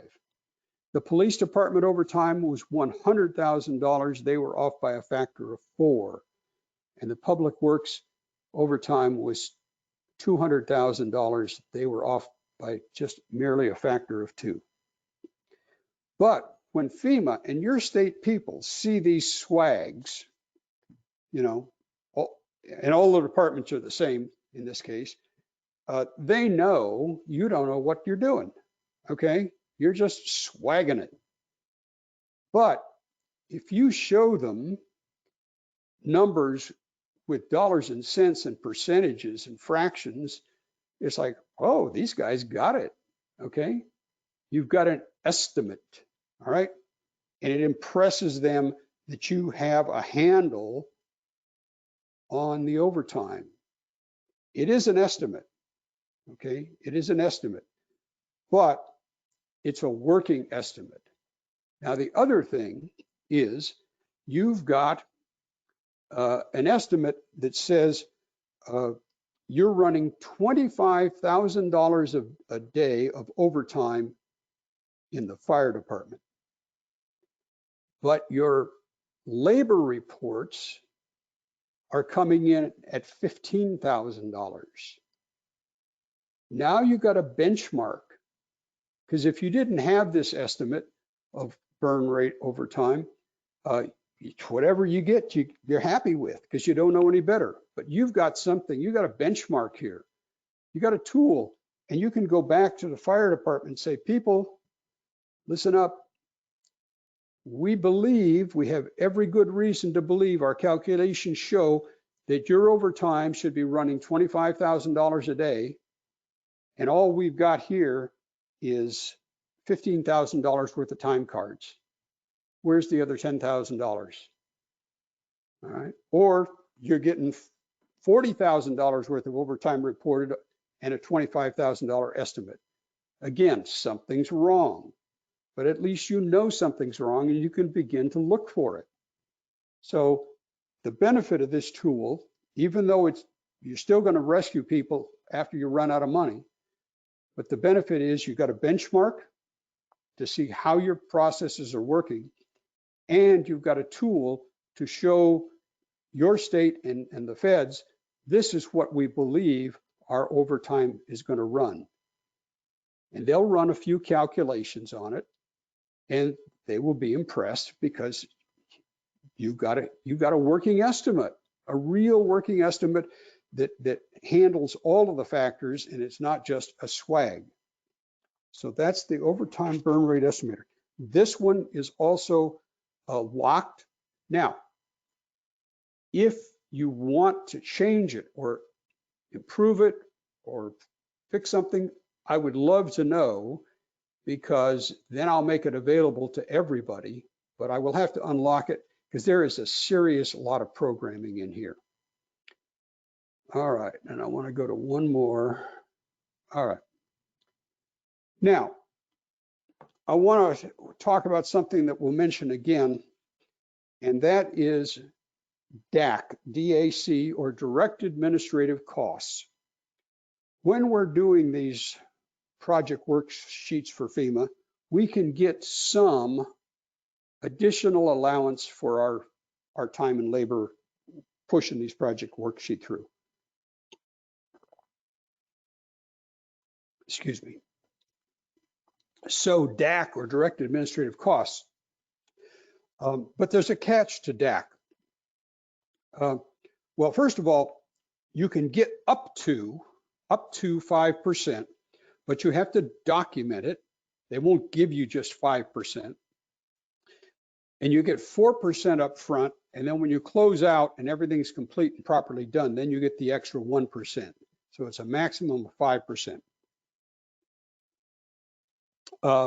But let's say Craig and I and our finance director from Pasadena, who I think is on the call, the three of us are sitting in a meeting, and we're talking about 5 different project worksheets. We're in that meeting from 8 o'clock on Monday morning till 11 o'clock. That's 3 hours. So that's 15 hours of time. But we can't charge a penny of that to DAC because it wasn't one particular project. The direct administrative costs have to be charged to a single specific project. So what we would do to qualify this for DAC is have a series of serial meetings. So from 8 to 8:30 we meet and we talk about project number 1. We take a 5-minute break. At 8:35 we come back and we meet for 30 minutes to talk about project number 2. We take another 5-minute break.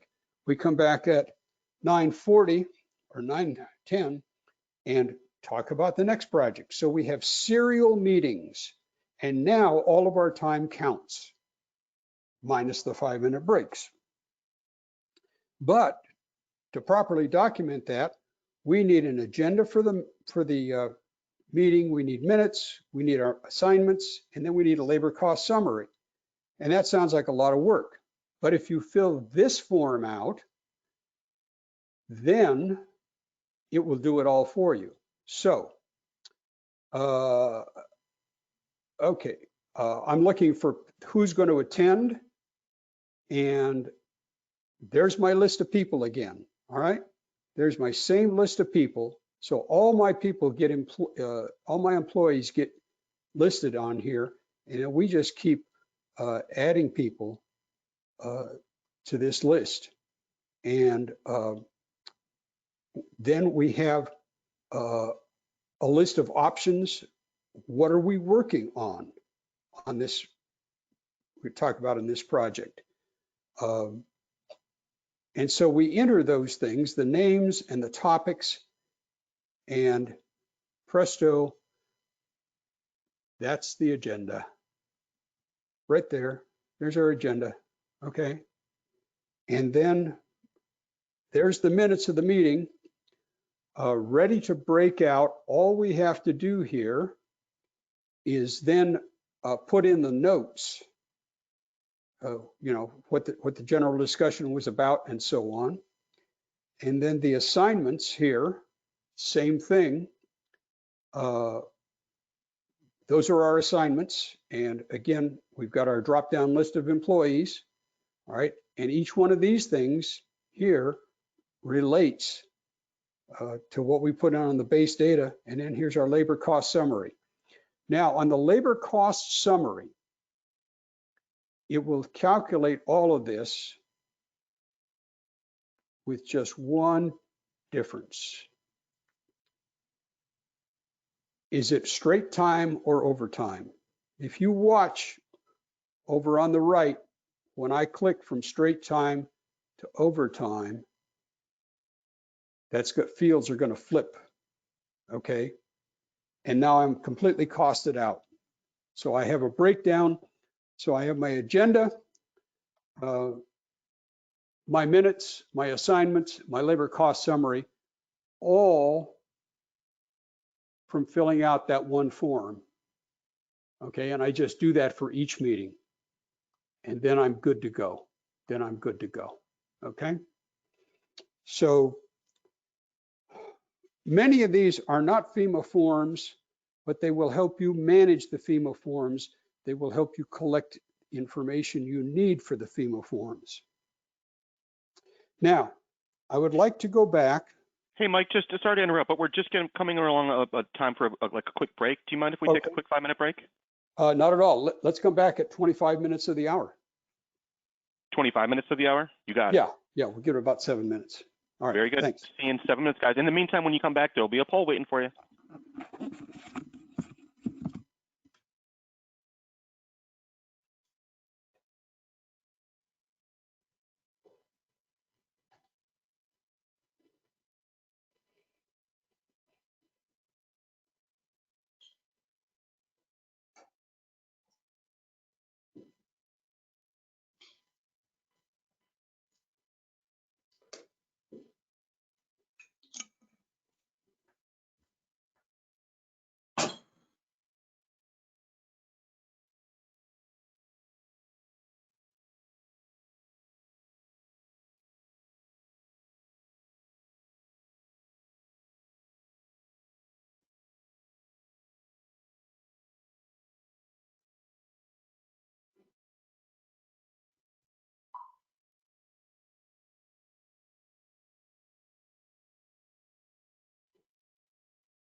Two more hours.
And hey, everybody, we just got a minute or two left before we come back from our break. And so if you haven't already, please let us know how you're doing today, part 2, which now includes, to some degree, Mike and what kind of impact he's having on you. But and really what we're trying to do is just making sure if there's any questions that you guys have that we haven't gotten to yet, that we give you guys plenty of opportunities. I mean, normally this is much easier because you can literally raise your hand, and now as we embark on virtual reality, I suppose, we're just trying different ways that see what works and what doesn't for these sort of long form classes to see what people prefer and things like that. But by all means, if you have any questions, let us know.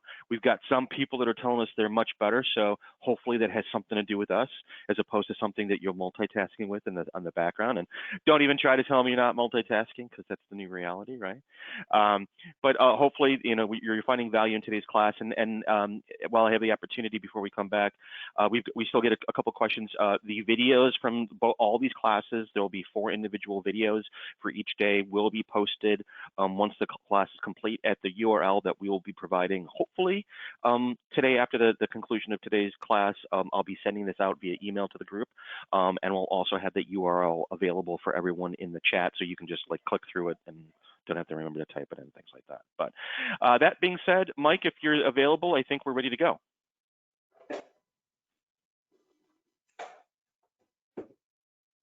Or not yet. All right, Mike, I think the floor is now yours again. All right, excellent. And you can see me okay, and you can see my screen okay? Absolutely. All right, great.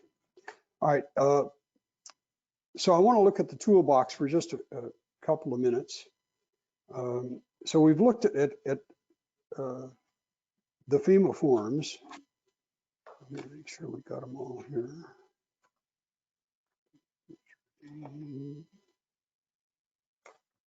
Yeah, okay. Now, I'd like to go to page 157. This is the ICS 214 modified. 214 modified.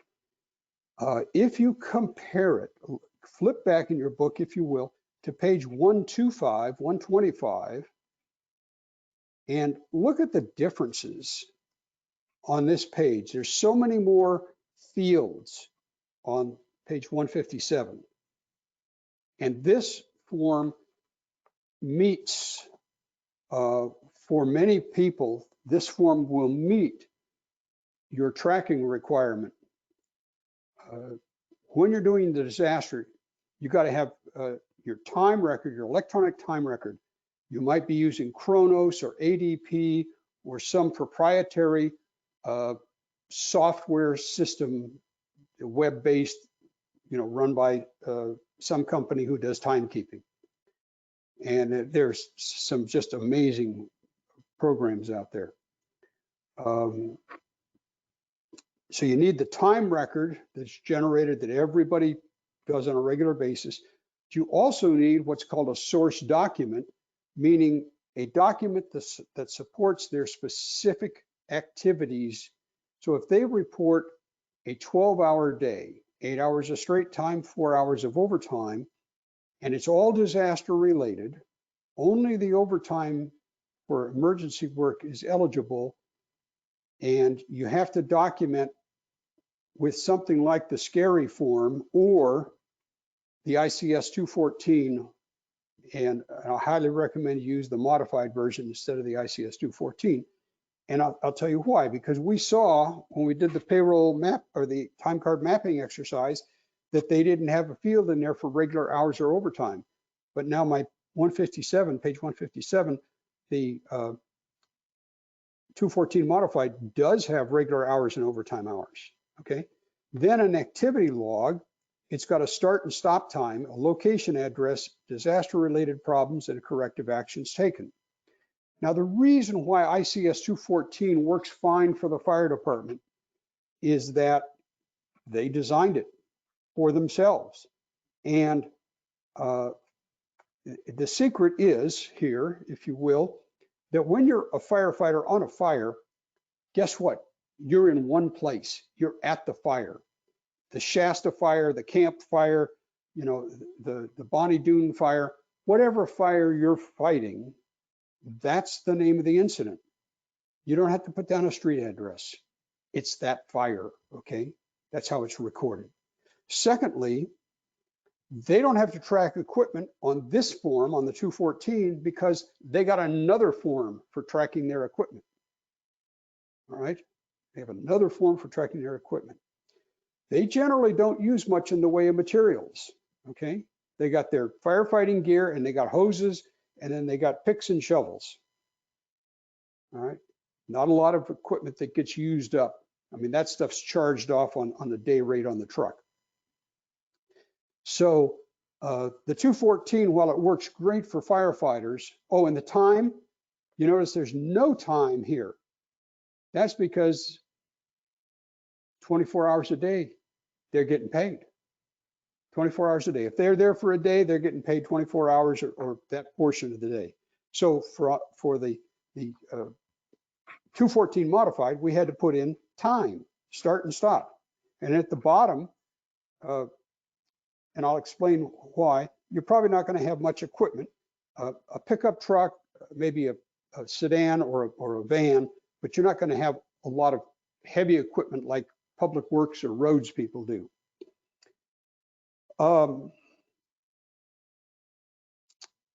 Now, we're talking about how last week, you know, that closing comment about how this is overwhelming.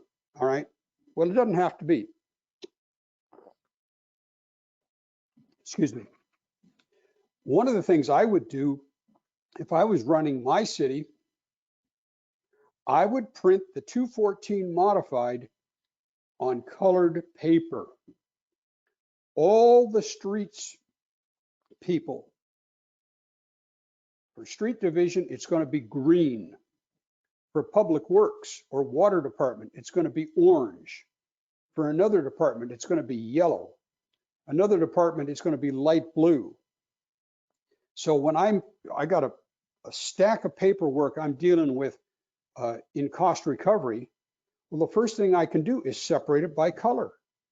And now I know all the orange stuff came from this department, all the light green came from that department, all the salmon colored came from that department. So we do little things to help make it easier to get organized and stay organized, all right? And at the bottom, we can put a color code. You know, this form to be, this salmon colored form only to be used by Parks and Recreation.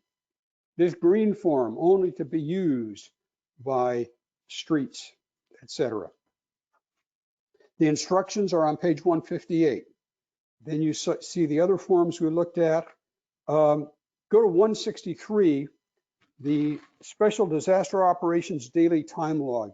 This is basically a sign-in sheet, time in, time out. So now we've seen three, actually four, if you count the FEMA forms, 4 different forms. Let me explain how I see them used. Hey, Mike, real quick, sorry to interrupt, but we've got a question on vehicles, if you don't mind. Sure. What someone thought they heard last week was if a vehicle is purchased instead of rented and you want to have the cost reimbursed, you have to, quote, purchase, not to be self-insured, insurance for the life of the vehicle. So unless the vehicle is perhaps a fire engine, something worth a lot may not be worth requesting reimbursement for the replacement. Is that the same for equipment rental versus purchase? And is that the same for special equipment purchase for COVID, for instance, like a shower trailer or something that's a little bit off the beaten path? Okay, let's take a shower trailer for COVID. Okay. So, and let's say you put that outside the police department because your police department locker room's got a couple of showers. But let's face it, with COVID, everybody's going to take a shower before they go home. All right, this is not normal stuff to us. So you got a shower trailer rented. You want to rent that. You don't want to buy it because while the rental fee is high, sometimes they'll go for thousands of dollars a month. They have a hot water heater on it. They got a huge water tank on it. They got duck boards so that, you know, they put down so that nobody's walking in the mud or on the asphalt. They're providing clean towels for everybody. I mean, it's a turnkey operation. You couldn't find, they may have little bottles of shampoo and body wash or soap, bars of soap in there. I mean, it is total turnkey operation. But FEMA would only pay you for the 90 days you used it. And let's say that shower trailer's got a life of 8 to 10 years. Let's say 10 years. You use it for 3 months. So that's 10 years, that's 120 months. Use it for 3 months. 3 divided by 120, that's 1/40th of its value you could get reimbursed. All right, but if you rent it for $5,000, $10,000 a month, FEMA will pay that $5,000 or $10,000 a month.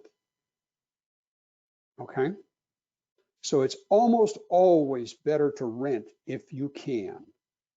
If you can. Sometimes you can't find what you need. Nobody wants to rent it. Okay, then you're gonna have to buy it and deal with that. But if you can rent it, and that goes to having pre-disaster contracts. So you want to have a pre-disaster contract with some rental equipment firms, and everybody, wherever you live, there's a couple of local rental yards. Okay, I'm here in New Hampshire near Manchester, and I was out at a couple of rental yards last week looking to rent some equipment. But what happens if they're affected by the disaster? Okay, it's an earthquake, a fire, or flood, and they're shut down. Well, then you need to have another rental agreement with a big regional or national company like Hertz, although I think Hertz is declaring bankruptcy. Hertz, Sunbelt Rentals or Suncoast Rentals, one of those. We've got one here. We're miles from the coast, and in the wintertime, miles from the sun, but we got a Suncoast Rentals. So we want one of those larger firms, a regional firm or a national firm, so that if they don't have it locally or the local office is ruined, they can bring it in. Might take another day or two, but they can bring it in from Cleveland or Atlanta or something. Okay. All right. So back to forms. So the scary form, the incident worker report, that's the most complex. And that has to be used by people who are outside doing physical work, fixing stuff, like public works people, streets, parks, rec, those kind of folks, facilities. They're out there with equipment, usually a truck, sometimes a trailer, sometimes some kind of a tractor or a chipper or one of those cherry picker, devices. So they got some equipment, oftentimes some kind of heavy equipment, and they're using lots of materials. Okay, you need more paper, more space, and so that's why the scary form works. Then on 157, the 214 modified, people who have lower documentation requirements. So I am a public works superintendent, and I've got pipe breaks. I'm a water department superintendent. I got pipe breaks all over town from this either flood or earthquake or whatever. And I got crews. I got 6 crews out there working these pipe breaks. Okay, and I still got more. Hey, Mike, real quick, we got a question. Do we need Form 214 in emergency-related tasks that were performed on regular hours, meaning no overtime? Say again, please. Do we need Form 214 or 214 in emergency-related tasks that were performed on regular hours? Yes, and in a few minutes, I'm going to tell you why. Okay, and then just another quick note, I just opened up a quick poll, nothing major, just getting everyone's temperature on schools right now. Okay. So I'm a superintendent. I'm driving around. I've got a pickup truck, a half-ton pickup truck, and all day long, I just go from one job to another to see how these guys are doing, if they got any problems or issues or so on. I could use the 214 modified because I'm going on a route, kind of like a UPS driver or a FedEx driver. I'm making a bunch of stops, but I don't have a lot of equipment and I don't use much materials, okay? So I can have a lower level of documentation that still will meet FEMA standards. And then go to page 163, I'm in the EOC all day, or the city has set up a disaster hotline and they pulled in some people. They've got a librarian and somebody from rec and somebody who normally works in the city's cable TV office. The three of us are sitting there all day long, taking calls from the community about disaster information. Where are the shelters? Where can I find my pet? If it's a disaster question, call 1-800, this flood, and, we'll take your calls. And for those people who have no equipment, they're not even driving around and they're not using any material, you're just answering the phone, a simple sign-in sheet. So different people, depending on what they're doing and what equipment they're using and what materials they may be using, can use different forms to properly justify their time. Because obviously, if I'm sitting at a phone, I don't have any equipment to track. So we look at the level of justification or documentation rather required for a job and then pull the form to match it. Now on page 165, there's FEMA's form 9901, direct administrative costs. And if you turn that form from portrait to landscape, it would look a whole lot like a scary form. It would be a lot like a scary form. Okay. See, we already took a break, so we can't get credit for this break, but let's look at the video, the training video. And let me see which one this is. Oh yeah. So this is one of my favorite, and I'm going to unplug for this one so you can hear it, because the verbiage is everything here.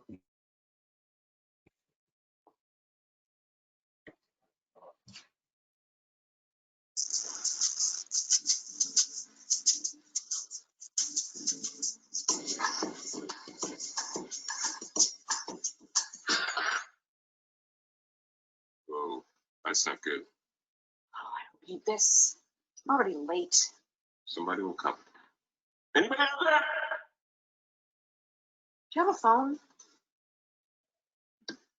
No. Sorry. Somebody!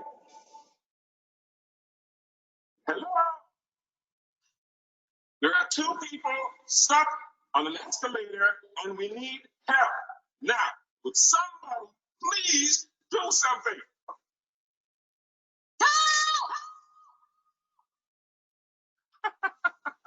I don't believe this. You gotta be kidding me. I'm gonna cry. Well, enough left to do.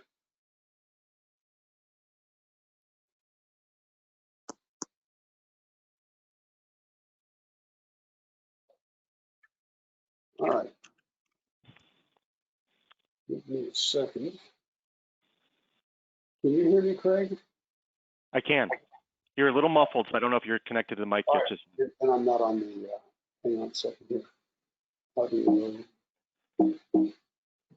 with me, second, yeah, audio, oh, come on. this is just as good a time as any to launch our latest poll because it's very, I think, relevant. And so we're going to see if there's a recency bias here. And looking at the votes already, there is somewhat of a recency bias. So for those of you who don't know what recency bias is, just like it sounds, that's the thing that you've seen or experienced most recently is the thing that you respond with. There's a couple jokes that have to do with, how do you spell bread and toast that kind of get to that. But so I don't know. But because I got to tell you, Mike, that the escalator people video was pretty good. It's pretty high up there. Hang on 1 second while I untangle here. Yeah. So the question here we have now is, which training video have you liked? Okay. And the thing about and you could tell that video is a little old because the lady asked the man if he has a cell phone, and he has to feel it, and everybody would know today if they had a cell phone or not. But we're all public servants. Well, I'm a retired public servant, but most of y'all are public servants. And I think it's easy to see the public that way. Okay, they won't take one step to help themselves. Okay, but I also am cynical enough to say that I think that's how the feds see many local governments. You know, they won't get out of their own way. But you folks have committed 16 hours to learning this process, to getting started with this process, and so you're to be commended for the knowledge that you're gaining and the ability to better serve your community, your organization, because you've done this training. So I want to thank you for that. Now, let's talk about hiring. So remember earlier, I had a slide that said you have to follow your own rules. And that goes for hiring, for disaster hiring. And when I ask this question in a live class, I'll ask somebody, I says, how long does it take in your organization to hire somebody? 3 months, 6 months, 9 months? I mean, it depends, but sometimes it can take an awful long time. First, you get the position approved, then you got to go out and you get the job flyer written. You got to get it approved by HR. You got to fly it, you know, for a while, advertise it, and then you got to review all the applicants. I remember one position for an assistant finance director, I got 150 applications. And so, because I was the HR director at the time. So we have to follow our own rules. Now, one of the points here is I'm a retired San Francisco employee. That was my last paycheck job. And if San Francisco had a terrible disaster and wanted to hire me back, they could, but they couldn't get reimbursed by FEMA when they hire me back because they're already paying me, in FEMA's logic, through their retirement program. I'm a retired annuitant, therefore they can't hire me and get reimbursed for my paycheck. Now, if they hire me through my company, okay, then I'm a 1099 employee, or the company's a 1099 hire. Or I go to work for Apple One or Manpower, Kelly Girl. There's a whole, I mean, there's all kinds of employment agencies out there. So you want to bring me in because you know I got experience. So you call Apple One and said, if Mike Martinet comes in, we're looking for somebody with his skill set. And if he comes in, then we'd love to interview him. All right. So now you're hiring me through a third party intermediary, and they could get reimbursed on that basis. But don't try to bring them back as a retired annuitant and then get reimbursed for it. You're going to have to take an extra step. This, I believe, here, hold on 1 second while I get caught up. Yeah, this is the original force account labor right here, right there, okay? Some of you may remember this guy had roles as Moses and the president of the NRA for a while, you know, a lot of famous movies, Charlton Heston. So force account labor, our employees, we get paid for emergency work overtime only. We don't get straight time emergency work. FEMA's rationale is, look, you already had them budgeted for 40 hours or 37 and a half as the case may be. We're not paying you for what you already had provided for, but the overtime actually we will. Now, there are a couple of exceptions. Craig and I work for our agency, and for several years now, we have been working full-time, 40 hours a week, on a CDBG, Community Development Block Grant Program, to paint out and wash out graffiti throughout the community. That's what we do 40 hours a week. Now, if because of the disaster, the city pulls us off of our graffiti abatement work and puts us on helping at a shelter or helping distribute food and ice and water or direct, whatever we do on emergency work, now our straight time is available because we were off budget funded. The other one would be with this COVID thing, certain communities are taking a rather substantial economic hit. A lady with an agency in Southern California that I'm working with estimates their 2-year loss for last fiscal year and the current fiscal year starting July 1 is going to be something close to $50 million for a community of 115,000 people. This is a serious hit. And it's possible that some cities may go to furlough Fridays again. We had those 10, 11 years ago in that economic downturn from the mortgage crisis.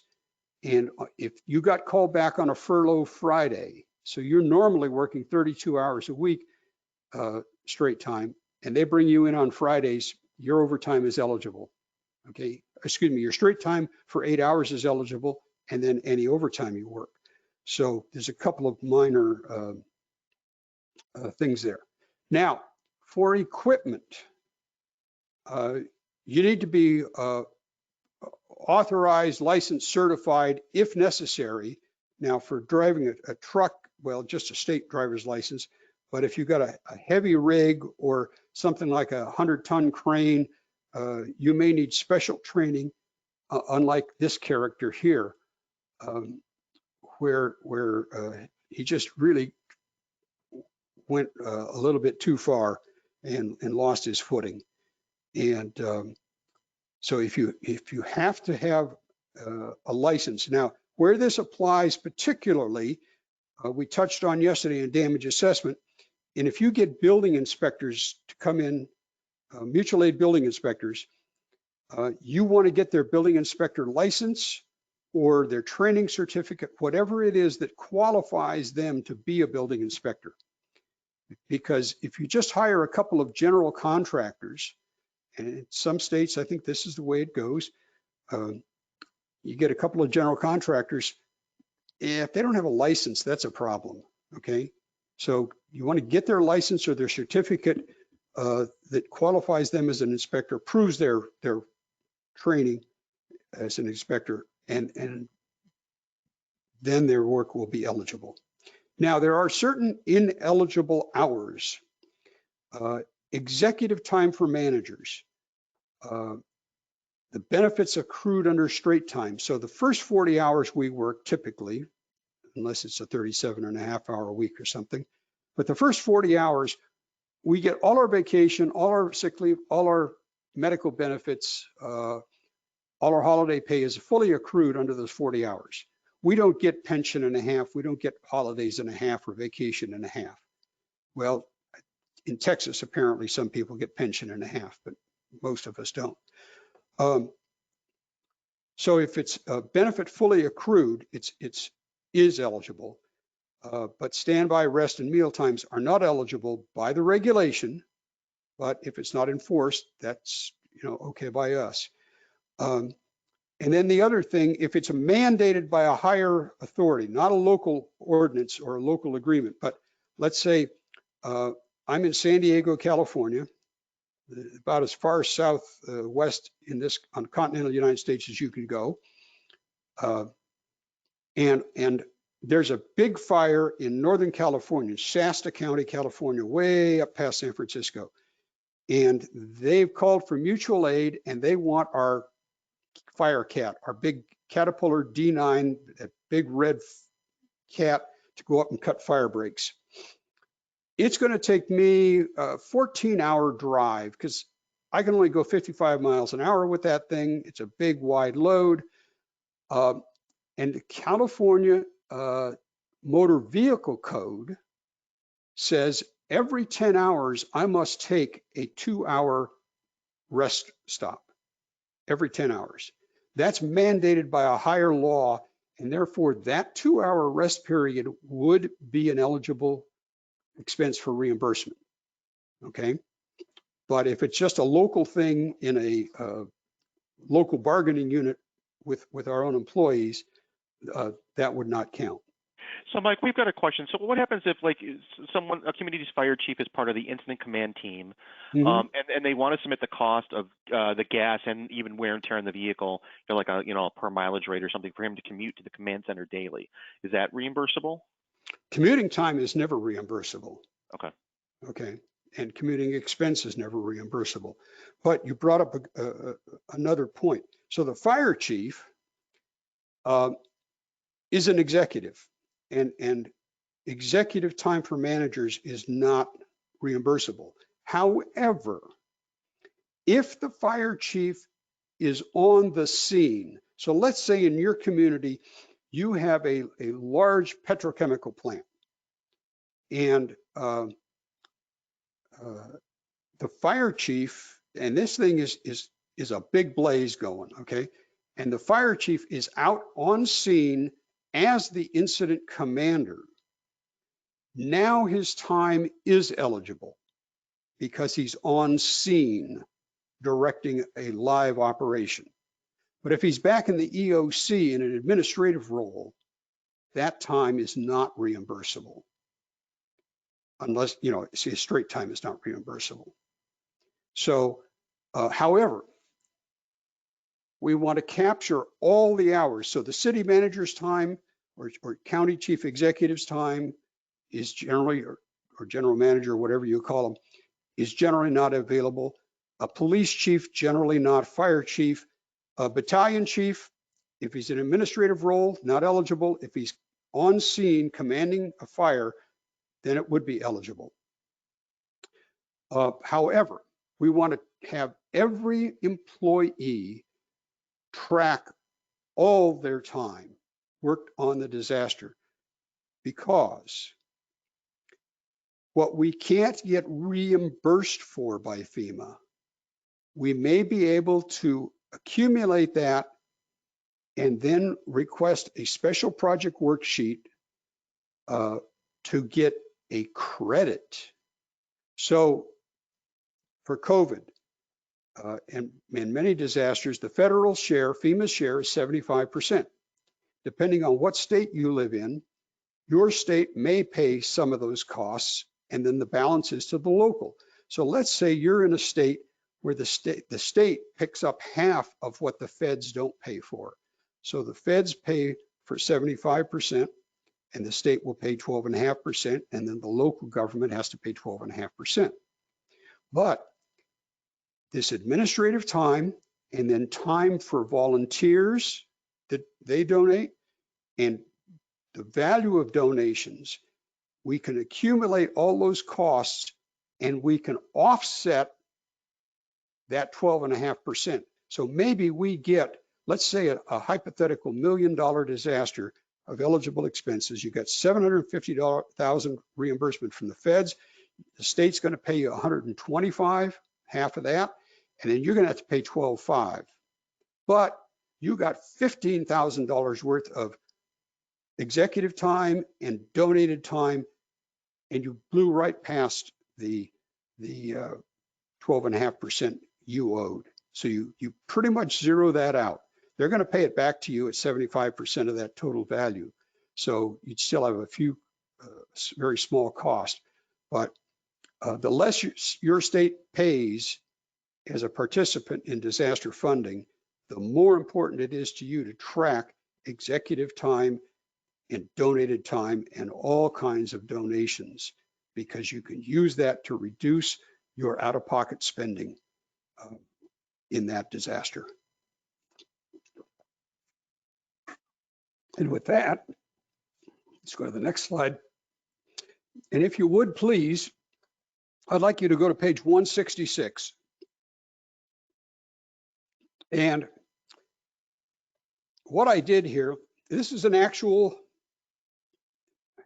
if you can believe it, this was an actual invoice, or an alleged invoice from a special district to a city.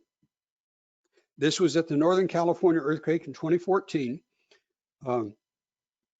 This was the actual document. The only thing I changed was the names. So nobody could figure out what agencies these were.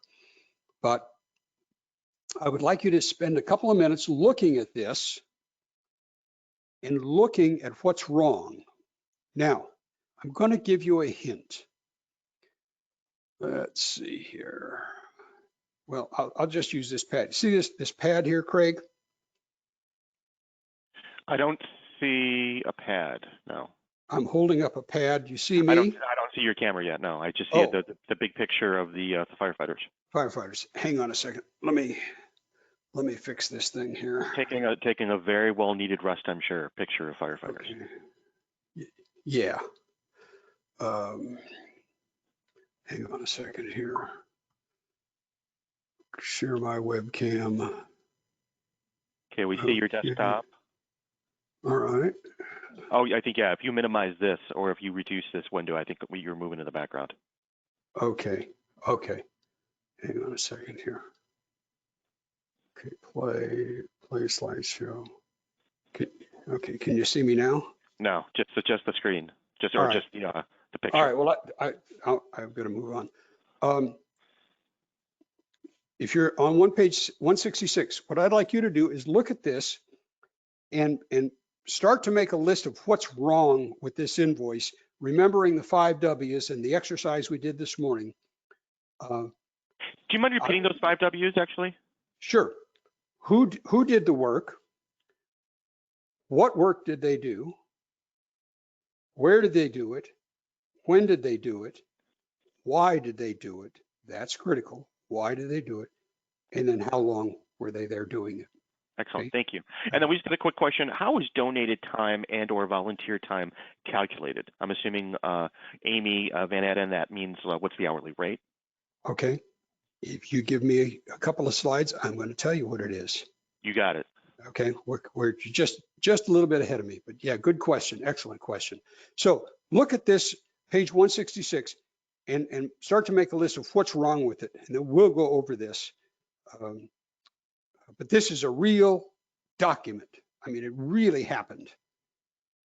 We'll just take a couple minutes on that. I'm going to take these headphones off for a minute.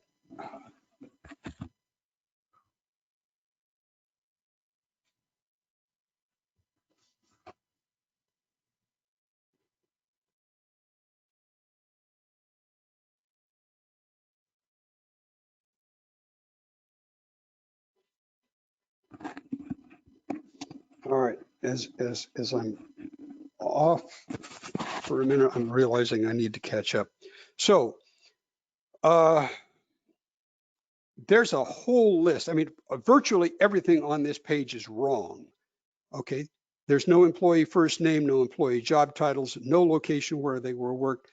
There's no straight time over pay rates, overtime Mike, we rates. still see the picture of the firefighters. Is that what you're thinking we're looking at?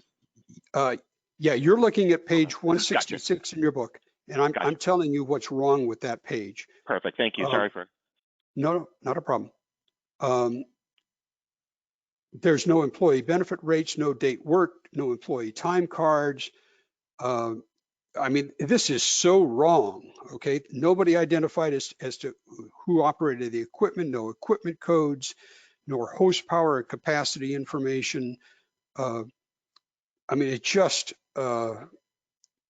completely, and then who's keeping track of time in 4 decimal places? I mean, really, okay? And are these bananas, coconuts, or oranges? Because there isn't a single dollar sign on here. Okay, I mean, this is gross incompetence as far as I'm concerned. And then here's the killer. The last line on that page, it says, payment shall be due to the sending party within 60 days from the receipt of funds from FEMA by the requesting party. This is a contingent invoice. We will pay you if and when FEMA pays us. Okay, this is not going to be reimbursable. Now, this agency actually did pay it because it was a neighbor agency. They helped out and it was less than $15,000. But had they submitted this for reimbursement, it would have gotten kicked back. And I've only listed less than half of the problems with it, okay? There's just so many red flags on here, and there's no supporting documentation, no time cards, no incident work reports, no list of materials used. These were these people were repairing pipes, so they had to be using some kind of material and equipment. So it's grossly inadequate. All right. Now, I want to move on. Now, I tell people when I do these classes that I consider each of you to be a client, okay? And I will take phone calls at no charge.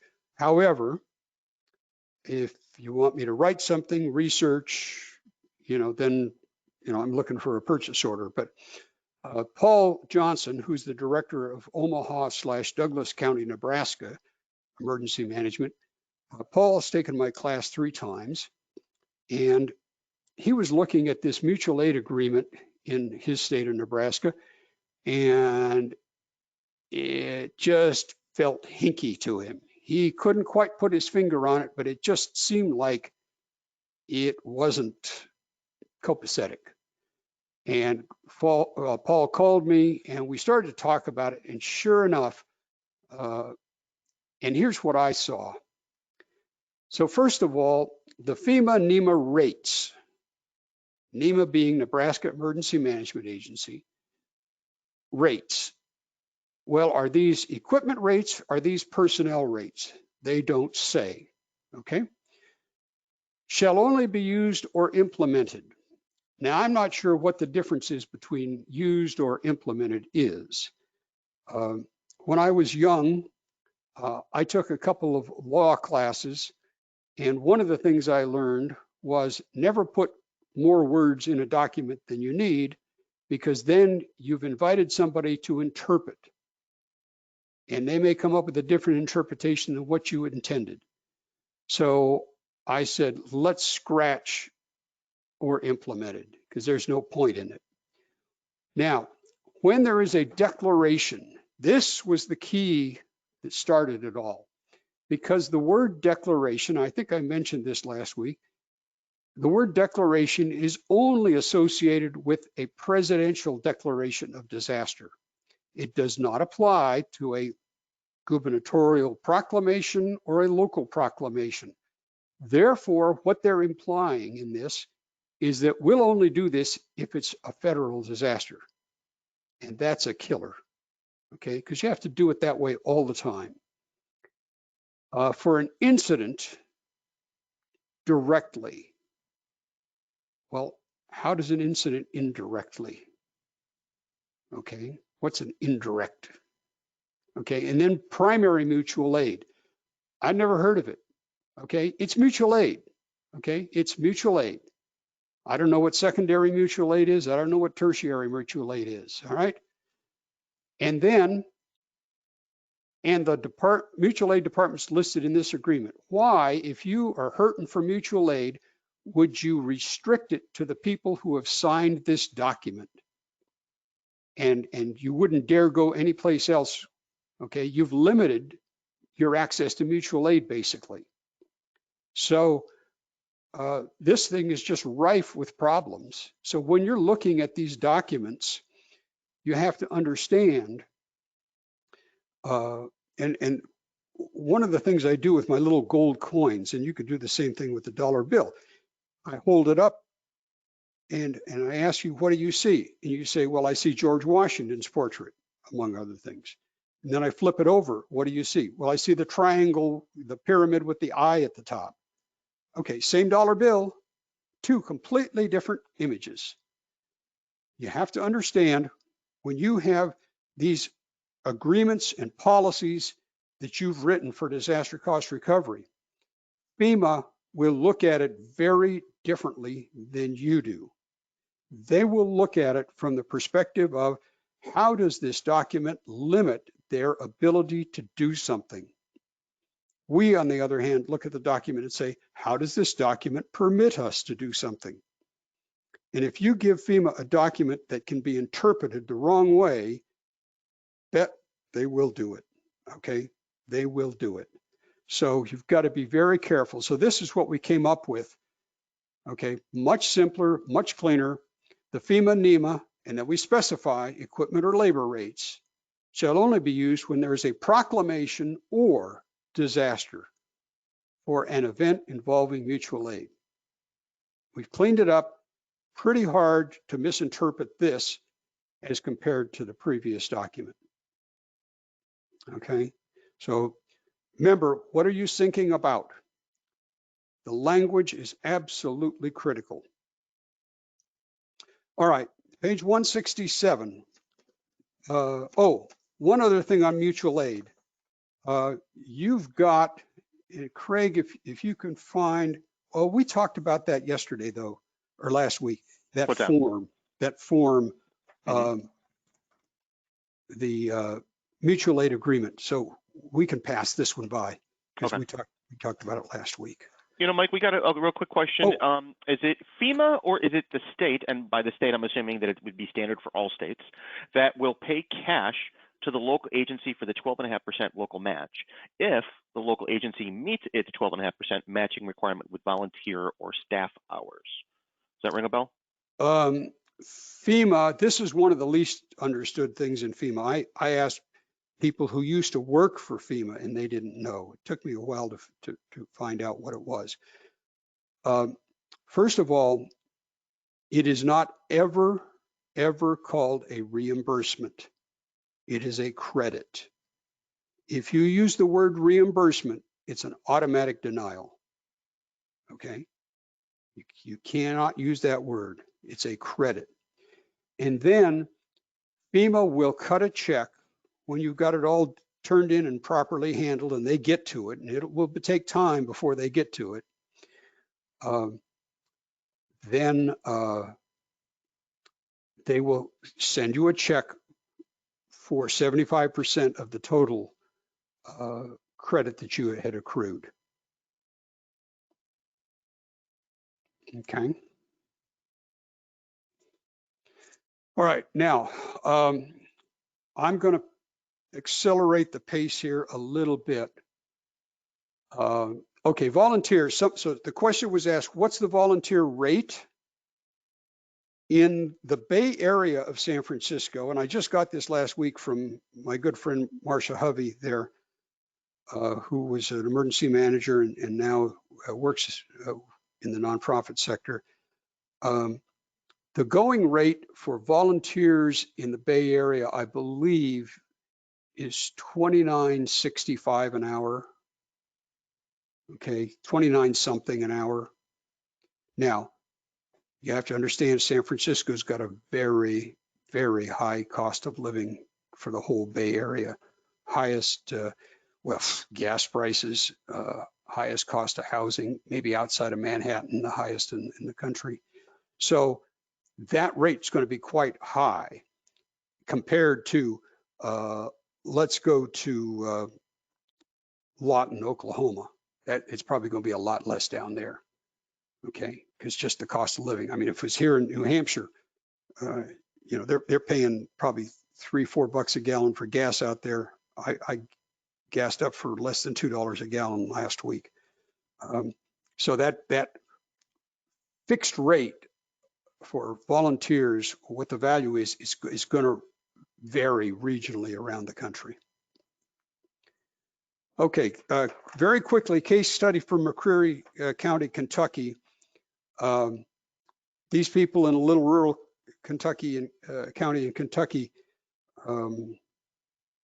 had a bad snowstorm, and they requested a reimbursement, and it got slammed, okay? Because you can't get a reimbursement for volunteer time. Then they did their homework. Somebody figured out what they did wrong, and they reapplied this time for $320,000 in credit, and they got granted $318,000 in credit. And it was for helping out in the EOC, delivering emergency supplies, clearing roads, all bona fide disaster related work. Okay, donations. Now, a caveat on donations. You got to make sure, hang on just a second here. No, I don't want that. You got to make sure that your donations really are donations.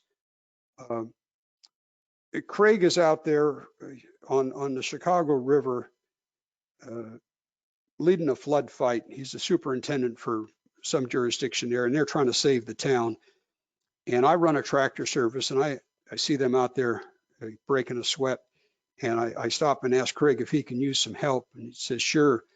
I said, well, let me go back and get my tractor, and I'll come out here and give you guys an assist. And we do enough sandbagging, and we save the town, okay?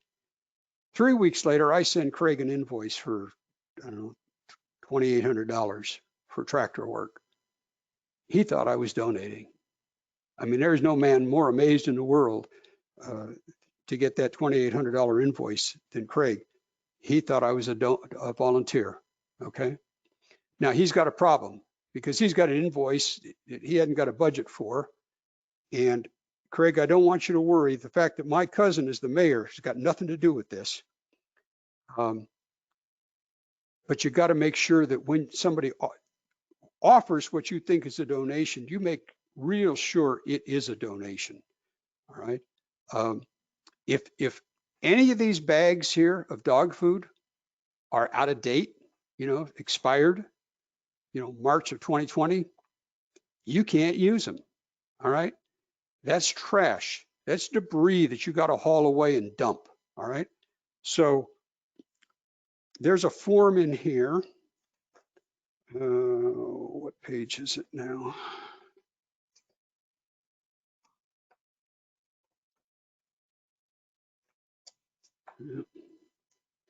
A donations acceptance form. And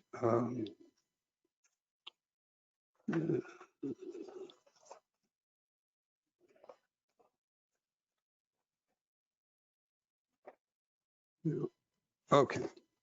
Well, if you go to page 174,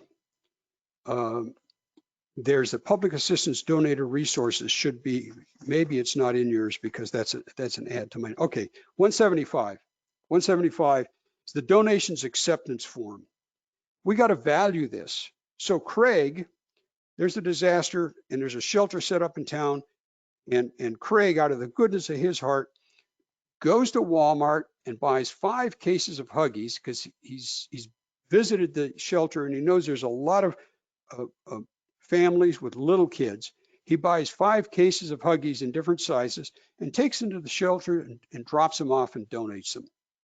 Okay, but he just drops them on the porch there. He didn't want to be recognized. Okay, that's how Craig is. But they can't claim those Huggies because they don't have a value. They need his cash register receipt. He needs to know what he paid.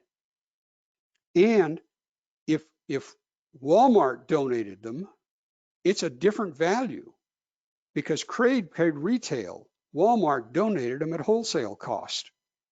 So we've got to have documentation to prove what we got and what was the value. And then there's some weasel words down there that Craig certifies that the stuff is his personal or corporate property and he's donated for disaster response.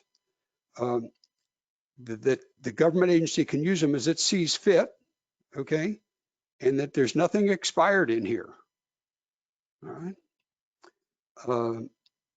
So this is a sample form, and your city attorney, county council may have more weasel words to put in, but somehow, oh, and on donations, what I call the legacy donations.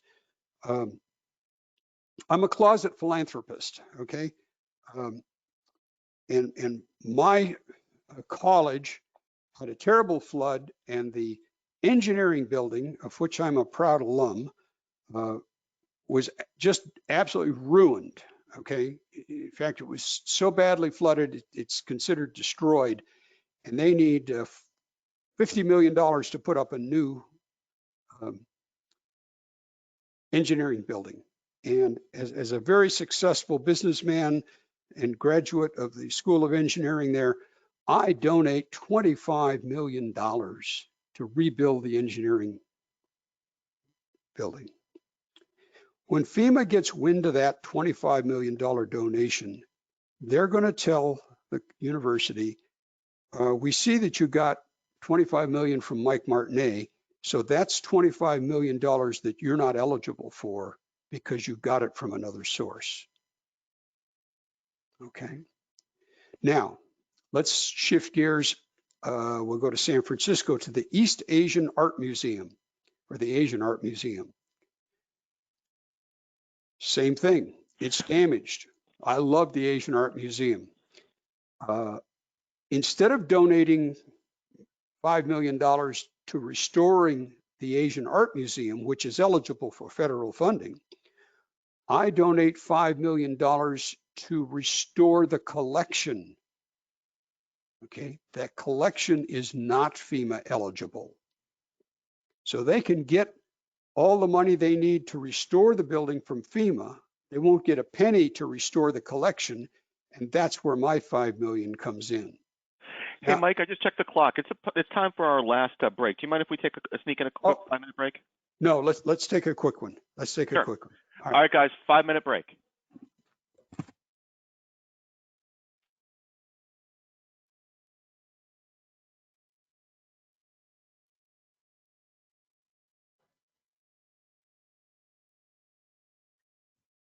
Awful hot today.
All right, are we back? We can be back. I can just finishing this poll now. Okay. Let me close out. And then do you mind, just make sure you're sharing your webcam when we get back. I'll just we can test that real quick once I close this out. Let me, see what everyone thought of this. So we still get a decent amount of people looking for in-person, as much as I would like in-person, and I think it's still my preferred way. Yeah, I'm getting much more used to these sort of video-based calls and types of things. But. All right, so we've got your video back, and you're all good to go. Okay, good. All right, so we'll get here. And then we'll go to play slides, and we're there. Okay. All right. Page 176. Here's the hours and mileage chart from York County, Virginia. It's a nice decision tree. Training your frontline people on how to use, whether to use hours or miles is tricky. My recommendation, ask them to put both. The number of hours they used it and the number of miles they drove it. If we have both numbers, we can fix it. But if they give us hours and we needed miles or vice versa, we're dead because we don't have the data we need. So I ask them for both. All right, let me get here. Okay, so equipment. Let's talk about equipment now real quickly. And let me get to my note on that. And so we're going to use the FEMA equipment rates. I don't know if FEMA has an equipment rate on this piece. And you notice the license plate is from Texas. I've actually got pictures of this in a parade. And I think I'd like to have it. Yeah, that or an old fire truck. We've got to have the equipment in inventory. Now, be careful. Yes, Monday, somebody asked, or Tuesday, you know, is FEMA just trying to make this hard on us? Let me give you another example. New York City, this was back in February, March, got an audit and they were going to return something on the order of $5 or $6 million to FEMA because somebody in the New York City Vehicle Fleet Management Office certified that certain pieces of equipment were damaged in Hurricane Sandy.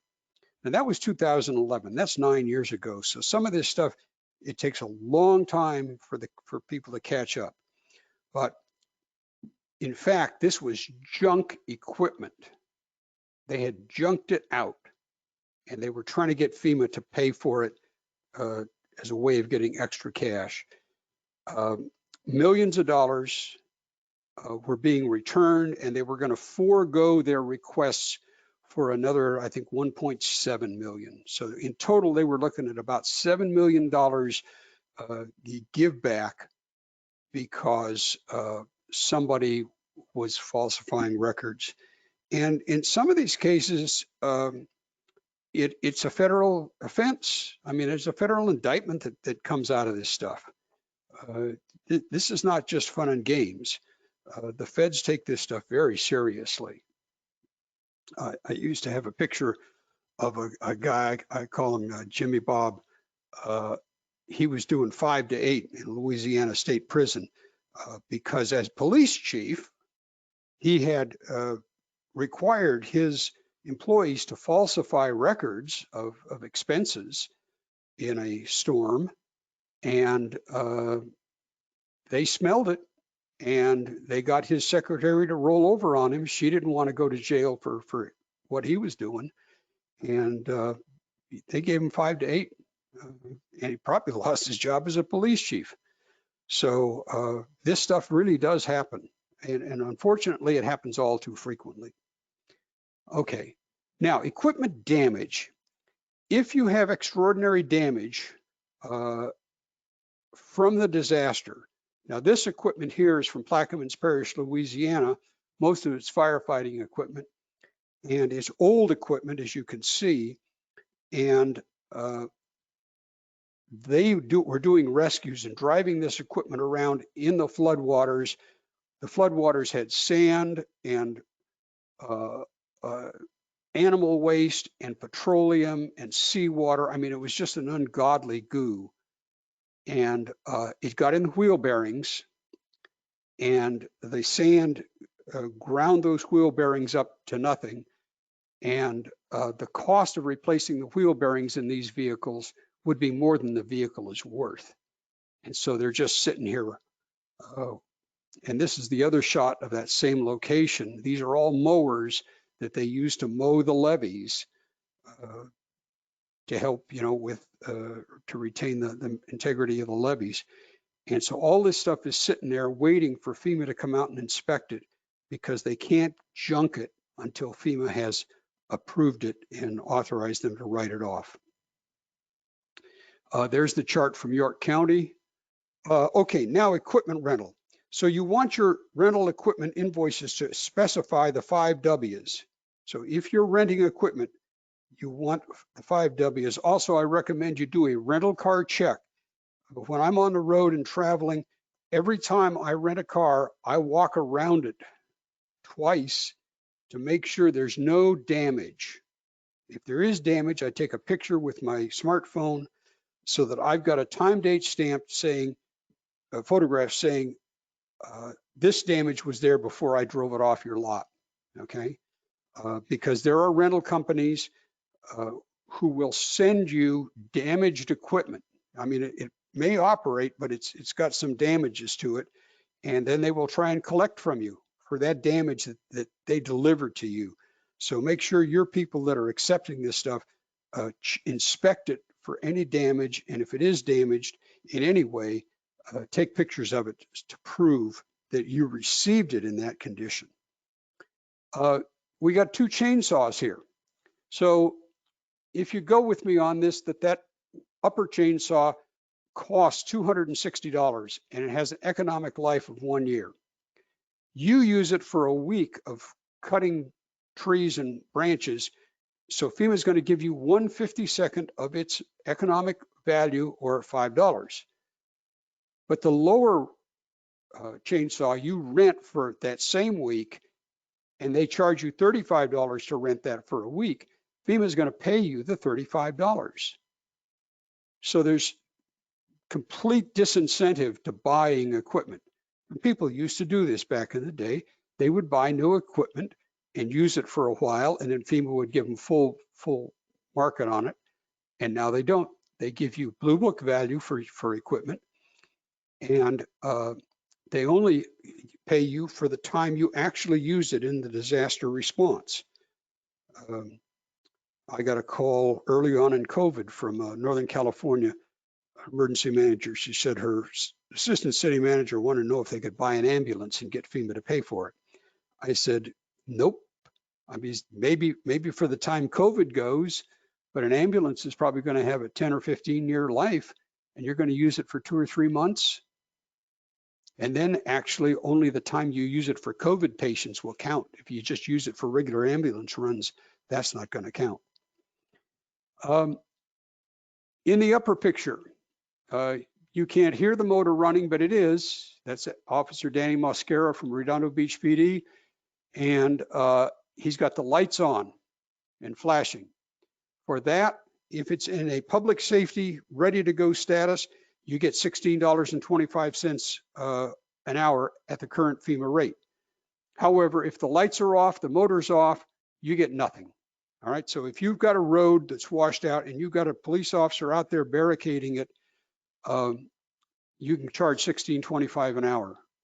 Now, that won't go on forever, because at some point, somebody's going to figure out, well, we can just put barricades out there and road closed signs, and then we don't have to do this. But you would be able to charge off the barricades, of course. We've got 2 trucks here. If you just write truck on the FEMA equipment rate sheet, or on the FEMA force account equipment, just write truck, they're going to pay you this truck, the 1/2-ton pickup, which is the lowest rate in the book. The largest truck they have in their rates will go on a 24-hour day, it would be over $2,000 a day difference. So you've got to use that FEMA account code. Now, I know this slide's coming up here, but we just had a break, so we're going to ignore it. But we'll take a look at the video here. I think there's a training video here. Oh yeah. For those of you that have had incident command training, this is the situational awareness video. Situational awareness.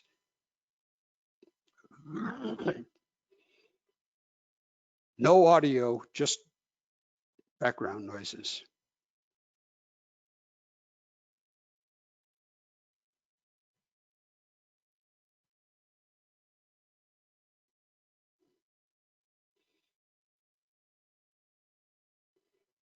See, Mike, I kind of wanted the audio from that one, though. Just to, you know, it adds some flavor to it, that's all. Yeah, situational awareness. All right. Okay, we're going to go through eligibility pretty quickly here because we've still got a long way to go. Let's see here. And okay, so these are what are called the 4 pillars of eligibility. The applicants eligible. Now, I think most of the people, there may be a couple exceptions, but most of the people on this call work for a government agency of one kind or another, city, county, special district. You're eligible applicants. You're a government agency. Most of your facilities are eligible because they're government facilities. You use them for government offices. However, as I mentioned last week, if you own a building and you rent it out or lease it to somebody else, that can create some problems. If you rent it to a private for-profit, then that building or that portion of the building is not eligible. There's a building in Southern California where I did a class. It's a 4-story, a modern glass building. The county owns it. 2 floors are used by the county. The other 2 floors are leased out to probably tech firms, marketing firms, CPAs, attorneys, you know, small professional businesses. Because that building is 50% leased, it is not eligible if it were damaged by a disaster. 50% is the break point. If that county were to take a couple hundred feet on another floor, now they're at 51 or 52%, and that building is eligible. Now, at a reduced rate, so if they had a $1 million of damage, 520,000 would be eligible, not the million, but it's still better than nothing. So anytime you have somebody else other than the agency that owns it in that building, whether it's a nonprofit, the Boys or Girls Club, or a battered spouses shelter, or a crisis counseling operation, anything that's in there, doesn't matter what kind of an organization, if it's another government or a nonprofit, you've got to specify clearly who's responsible for repairing the damage. The cost must be reasonable, and this is in accordance with federal guidelines. Cost reasonableness always necessary, and the work has to be necessary. So some stuff is just not eligible. I mentioned the Asian Art Museum in San Francisco. The museum collections are not eligible. The museums themselves, the buildings are FEMA eligible generally, but the collections are not. You could get money for conservation, which means to prevent further damage to a work of art, but you can't restore it or replace it with federal funds. Now, the paradox here is that sometimes you'll have similar circumstances and something was eligible in one case and not in the other. So think in 2007, there was a Jewish school in San Diego County that was damaged by a fire, and they had 2 appeals. One appeal dealt with the educational aspects of that school, and because it was educational aspects, they won on that appeal. But the other appeal dealt with religious aspects of the school, and they lost on that one because of the prohibition at that time on religious facilities. Now, however, that's changed, and well, sort of changed, because after Hurricane Harvey, some people down in Texas were agitating, and FEMA's changed the policy. It doesn't mean that the gravy train has arrived, because the policy for nonprofits has always been that they must first go to the Small Business Administration to get funding, and if the Small Business Administration doesn't fund them, then they can go to FEMA, or they only partially fund their needs, then they can go to FEMA for the balance. Okay, the disaster damage must be caused by the disaster in the area of the declared disaster, and legal responsibility has to be actively used, unlike this building. Okay, this building's just not going to get it because it's clearly inactive. City of Long Beach, California, and these are stories they told when I did training down there. They had a couple of high-rise office buildings in downtown Long Beach. The roofs were damaged in a heavy rainstorm, and FEMA says, yeah, sure, that should be eligible. We need some documents, though. We need to see your roof inspection plan and your monthly roof or regular roof inspection reports. It's like, who inspects their roofs every year? Okay, not a lot of people. Now, in my package of forms that I'm going to give Craig access to, and then you'll get that access also, I've got a beautiful 4-page roof inspection form. It came from, of all places, the Northwest Territories, because up there they get snow, and every autumn they've got to inspect their roofs to make sure that they're not going to come crashing down in the winter snows. So there is a form out there, but you've got to have it. Ineligible work that caused by negligence or deferred maintenance or pre-existing damage. Okay, I'm going to skip a couple of slides here. Now, this road in the foreground, on the close side of the double line at the center, you see that alligatored pavement. That's the technical term, alligatored pavement. It clearly shows deferred maintenance. On the other side of the far double line, the road looks to be in pretty good shape. And that's probably on the close side, that's probably the community I used to live in, because they used to post a sign that just said rough road. That was their way of dealing with lousy asphalt. They didn't spend a lot of money on road maintenance. And it wasn't San Francisco, by the way. It was before that. Okay, buildings under construction are generally the responsibility of the contractor, and the contractor's insurance should cover it. The contractor should be carrying what's called course of construction insurance. You can set it up so that the agency has responsibility, but it's very tricky to do, and just way out of the scope of this presentation. And then furnishings. Furnishings can be valued at up to 50% of the value of the building. You got what they call, this is what you're seeing there is the cabinet work, the mill work,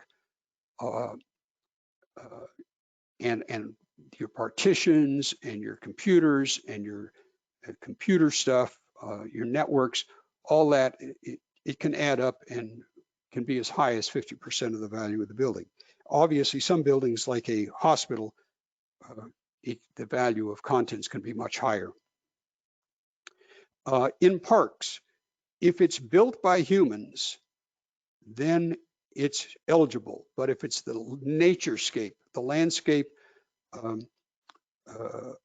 unimproved natural features like a riverbank, not eligible.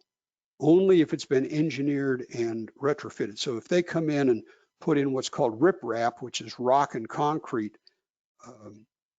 or a bed lining or quoins, any kind of engineered work, then that is eligible.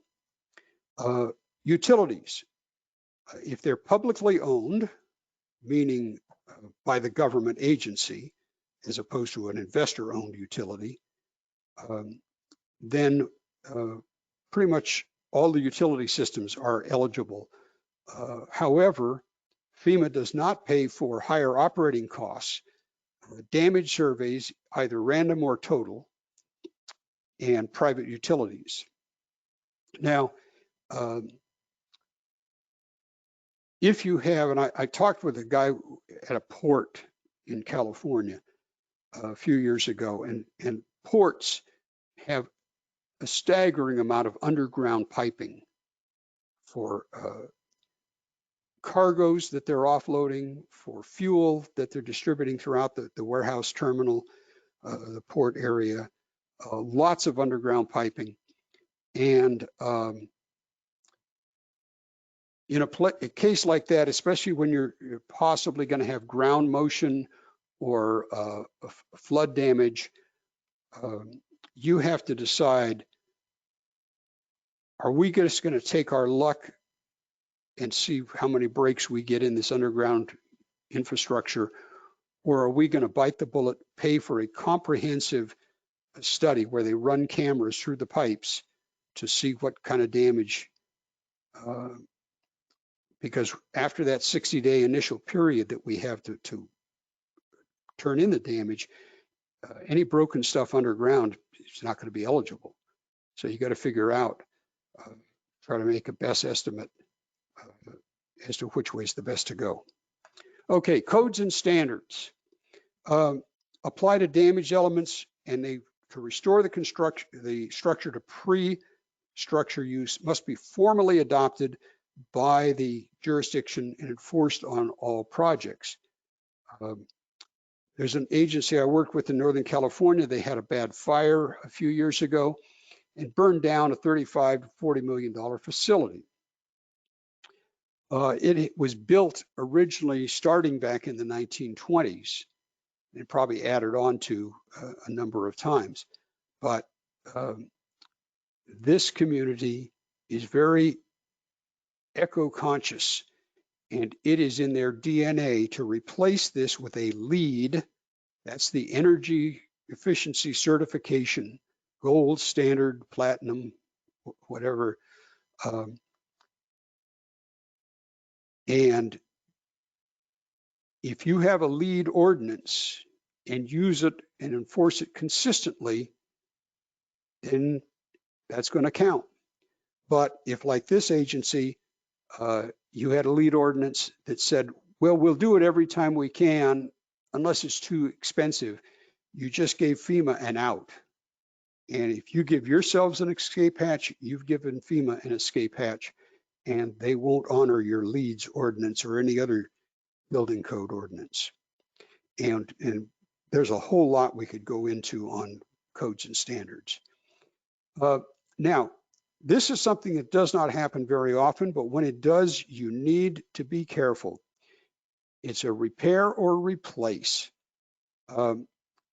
If a facility is damaged more than 50%, it makes good sense, and FEMA will pay to have that facility torn down or hauled away and another facility built new in its place.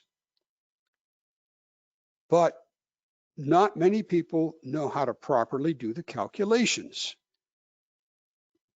So if you get this, and usually it's a multi-million-dollar hit, it's never $10,000. It's often usually millions of dollars. So you got to be very careful. And on page 191, you have a spreadsheet. There's actually 2 tabs there. And it will zero out the costs you can't put in. But you look at that page 191 and you see whoever did it for this particular school, high school in Illinois, they got an incorrect percentage of 63% because they included numbers that are not allowed in the calculation. Whereas you see the correct percentage with all those zeros in the right-hand column comes out to only 32%. So their calculation was way over the 50%, but the real number was way under the 50%. And this cost them several $1 million. So the second tab on this is just a blank sheet. And if you get somebody from FEMA telling you you can tear this building down, I would highly recommend that you check the calculations yourself using that spreadsheet. Now, page 178 starts public assistance eligibility guidelines taken from the FEMA website, and then more or less the same information, but in a table format, starts on page 184. And I personally prefer the information on format on 184, so you can have your choice there. All right. We're going to skip a couple of slides here. The road to hell, this is Interstate 666, is paved and not with good intention. This is all about the fact that if another federal agency has jurisdiction, FEMA won't pay. So if it's an on-system road, a road built with or maintained with, even in part, with federal dollars, then you have to go to the Federal Highway Administration to get funding for it. If they're out of money, FEMA still won't pay for it. Same thing with Federal Transit Agency or Community Development Block Grant, any other federal agency. Now they've waived that a little bit in COVID, saying that you can go to either FEMA or use CARES Act funding if you had access to those funds. But generally speaking, if another federal agency provides, so you had to figure out who's the responsible agency here, and then you apply to that agency. Because if you don't, by the time the other agency kicks back, your 60-day limit may have passed. All right, that's a slide. We're going to skip that bad boy. We're going to skip that. And I want to briefly go to that storm drain. So we looked at yesterday on page 104, the story about the storm drain where they didn't have any documentation and so on. And it was just a storm drain, okay? But the Federal Highway Administration said it's not our road. FEMA said we don't do it because it's an on-system road. The Emergency Management Agency said, nope, we don't cover it. The Department of Transportation said it's not our road. The county said, nope, not us. So the city got stuck with it, okay? Because it was used primarily by the residents of one city. But you can see here, this storm drain is not in great condition. And the flood waters just scoured 2 sinkholes, and it cost them $960,000 to repair the road. And the city ended up doing it because nobody else was stepping forward. But they realized they didn't have very good documentation, and so they reserved $960,000 in their budget. And sure enough, they got audited. And the auditors didn't call them on bad documentation or no photographs or anything else. They simply said it was deferred maintenance. And you know where they found the deferred maintenance proof? They went to the city's own website and found the storm drain report ordered by the city 3 or 4 years previously. And there were the pictures that showed these kind of eroded storm drains. And they said, you didn't take care of them. We're not going to fix it. You should have fixed these pipes on your own before it became a problem. So, but of course the city didn't even own the pipe, okay? Nobody stepped up. So with this audit finding, they hired a consultant, and the consultant came up with a very novel theory he called orphan infrastructure, meaning nobody owns it. Apparently, the people that built the pipeline decades ago then transferred title, but there were no records anywhere to prove this transfer of title. So it's like there's this piece of infrastructure out there that nobody claims, and somebody had to fix it. So on that theory of orphan infrastructure, they did prevail, and they were able to keep the $960,000. But it was touch and go because they had to go to 2 appeals. All right, we are back here and prepare project worksheets. Now, this is a map, a flow chart. It's one I'm going to blow up to 3x4 and put in the cost recovery war room because I want all my people working on this to know we've got a defined process. This is what FEMA expects us to do. This is changing, all right? But the information available on the website currently is not very good. And so this is the best I can offer you at the moment. Now on page 198 starts FEMA fact sheet 9580.5, the elements of a project worksheet. It's a very good document that briefly explains what goes into a project worksheet.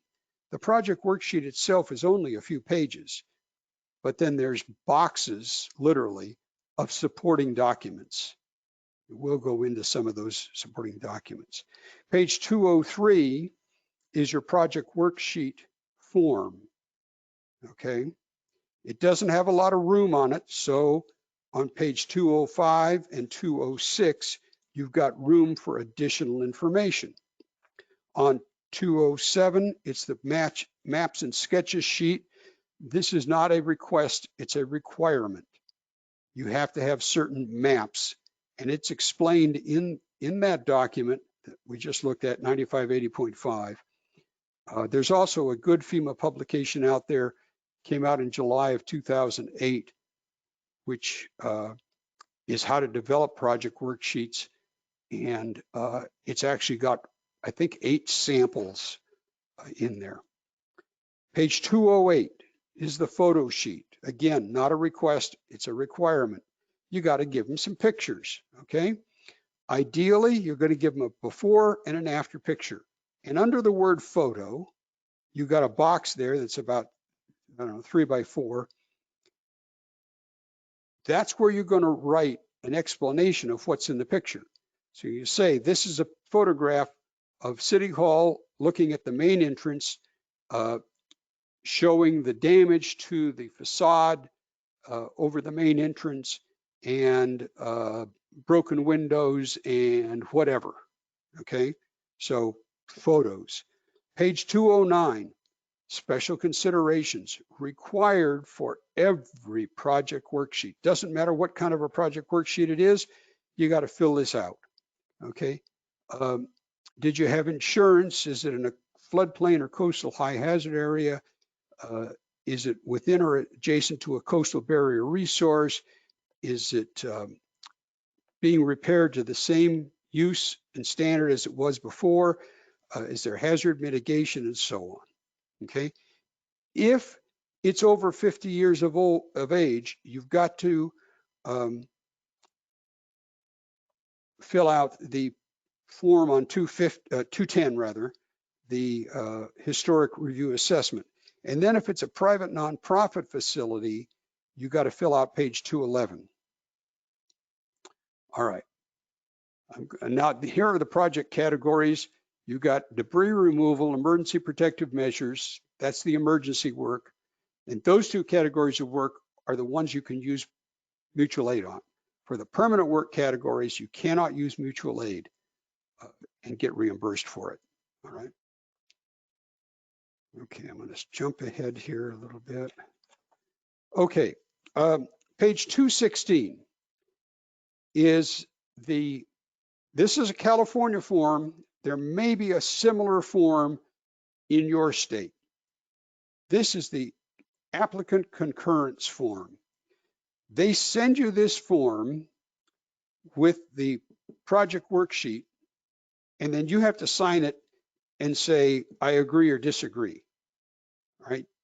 It's in a way, it's kind of like signing your own death warrant, because if you sign it and it's wrong, they will come back and say, well, you agreed to it. Right? You said this was the scope of work or not, okay? And then you've got to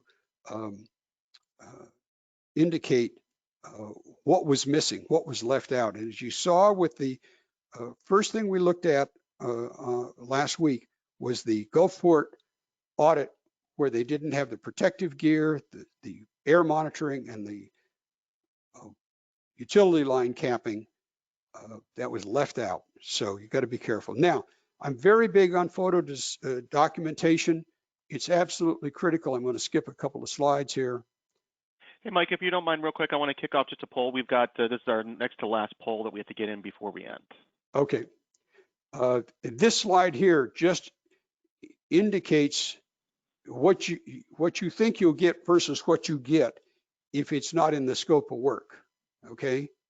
You want that building on the left, but the scope of work was so poorly done, this is what you got. Do you mind leaving that slide open for just a minute, because they can't see it because of the poll? Oh, sure. So photo documentation, maybe the least expensive thing you can do in preparation to get money back from FEMA following a disaster. First of all, you can do it for almost no money. We did it in San Francisco for about 8 of the largest city buildings, including City Hall, 1 South Van Ness, 8 floors. We did the Justice Center, AKA the police department and the jail. We did the building and safety. God, I can't think of all the buildings, but they hired 4 summer interns. Okay, now they actually hired people, college kids, but you could get almost free labor.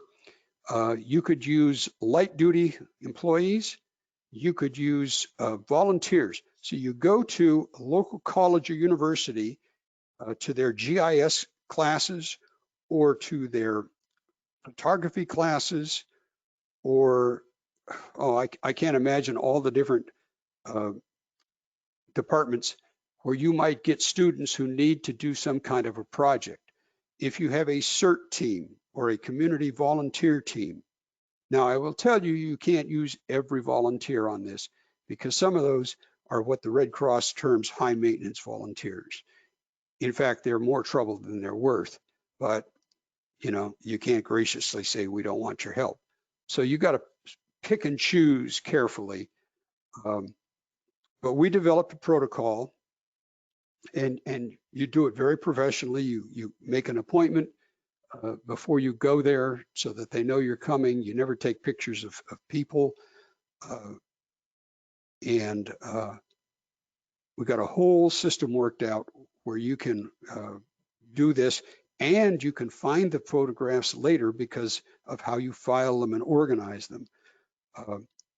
The cameras are almost free. I mean, I bought a camera a few years ago at Costco for $200 that does everything but fix breakfast. And you buy a couple of extra batteries for the camera so you can go out and basically work all day, and you couple of extra chips so you can store everything, and you put some space on a hard drive at City Hall, and you download all these things and organize them by building and by floor. And the question that always pops up is how often do you have to do it? Well, doing it once is huge, okay? And then if you don't have a disaster for 5 or 10 years, well, this is what it looked like, you know, a few years ago, and it didn't get all beat up. Now, if you go through a major overhaul, you know, you're going to repaint, redecorate, new carpet, new partitions, whatever you do, I would say that would trigger a reshoot. But just having the baseline is really, really important. If you're going to make major renovations, then it's time to do a reshoot. But So you can do it. Oh, a Eagle Scout. Oh my God, they need projects. And they're probably pretty reliable. I mean, that's how they get to be an Eagle Scout, okay? So it's very important. Then you've got that baseline of photographs. And I want to talk about Angela Liebsock. She's a lady, works for Scripps College now, used to be with City of Palm Springs. And when Angela was in Palm Springs, and they get flash flooding out there, she had a route. She had 5 or 6 washes where they would always flood when they got enough rain. And she could measure the debris. So she'd go out before the, when the weatherman's saying that, tomorrow has got a, 80% chance of rain, she would go out and take pictures, and the overpasses, they've got marks underneath, under the bridge, 1 foot, 2 foot, 3 foot, and so on. And Angela would take a picture, always from the same spot of the location before the rainstorm, and then she could go back if they had serious flooding, a lot of debris accumulation. She'd go back a couple of days later and take another picture, and now they could exactly measure by comparing the 2 photographs how much debris that storm brought. That's what the storm increment was, because that's all FEMA will pay you for, is the storm increment. If you had 3 feet of debris in a channel, and then you get another foot in because of a big storm, you got to prove that you had 3 feet in, because they're only going to pay you to take out 1 foot of debris. If you are okay with 3 feet in there normally, that's okay by them. So they're not going to clean that channel out to the bottom. They're only going to clean it out for the storm increment. Okay, there's SpongeBob. I'm going to skip through that. We've talked about that. Okay, we got, okay. Oops. This is an important training video. We need the sound for it. And this is with apologies to my educated colleagues. Hi, Tom. I know it's your first day, but we could really use your help. You got it. Thanks. We're just in a bit of a jam. All this has to get out today. Yeah, I don't do shipping. Oh, no. It's very easy. We use FedEx.com. Anybody can do it. You don't understand. I have an MBA. Oh, you have an MBA. In that case, I'll have to show you how to do it. I was laughing for that one too, Mike. I love it. I love that. Okay. Oh, you have an MBA. All right. Okay, now play. Okay. So I want to reprise that earlier slide that I showed you about the wagon wheel. As you're going through these project worksheets, and they will take months and years to complete, they all have their own unique independent life cycle. First of all, around the time of the event, what I call phase 1, you've got worker timesheets, incident reports, equipment, emergency work invoices, emergency work contracts, etc. Okay, that comes in fairly early, and it's directly related to the incident. And then you got the inspections. Maybe you're taking pictures, after pictures to go with your before pictures. You've got insurance company adjusters coming out. So that's more information of a different nature coming in from different people, okay? And you got to keep it all tied to the same project worksheet. And then over here, you've got environmental issues, maintenance records, if it's a historic building, if they're in, anything else, and this is going to come along, maybe mixed in with the yellow a little bit, maybe following it.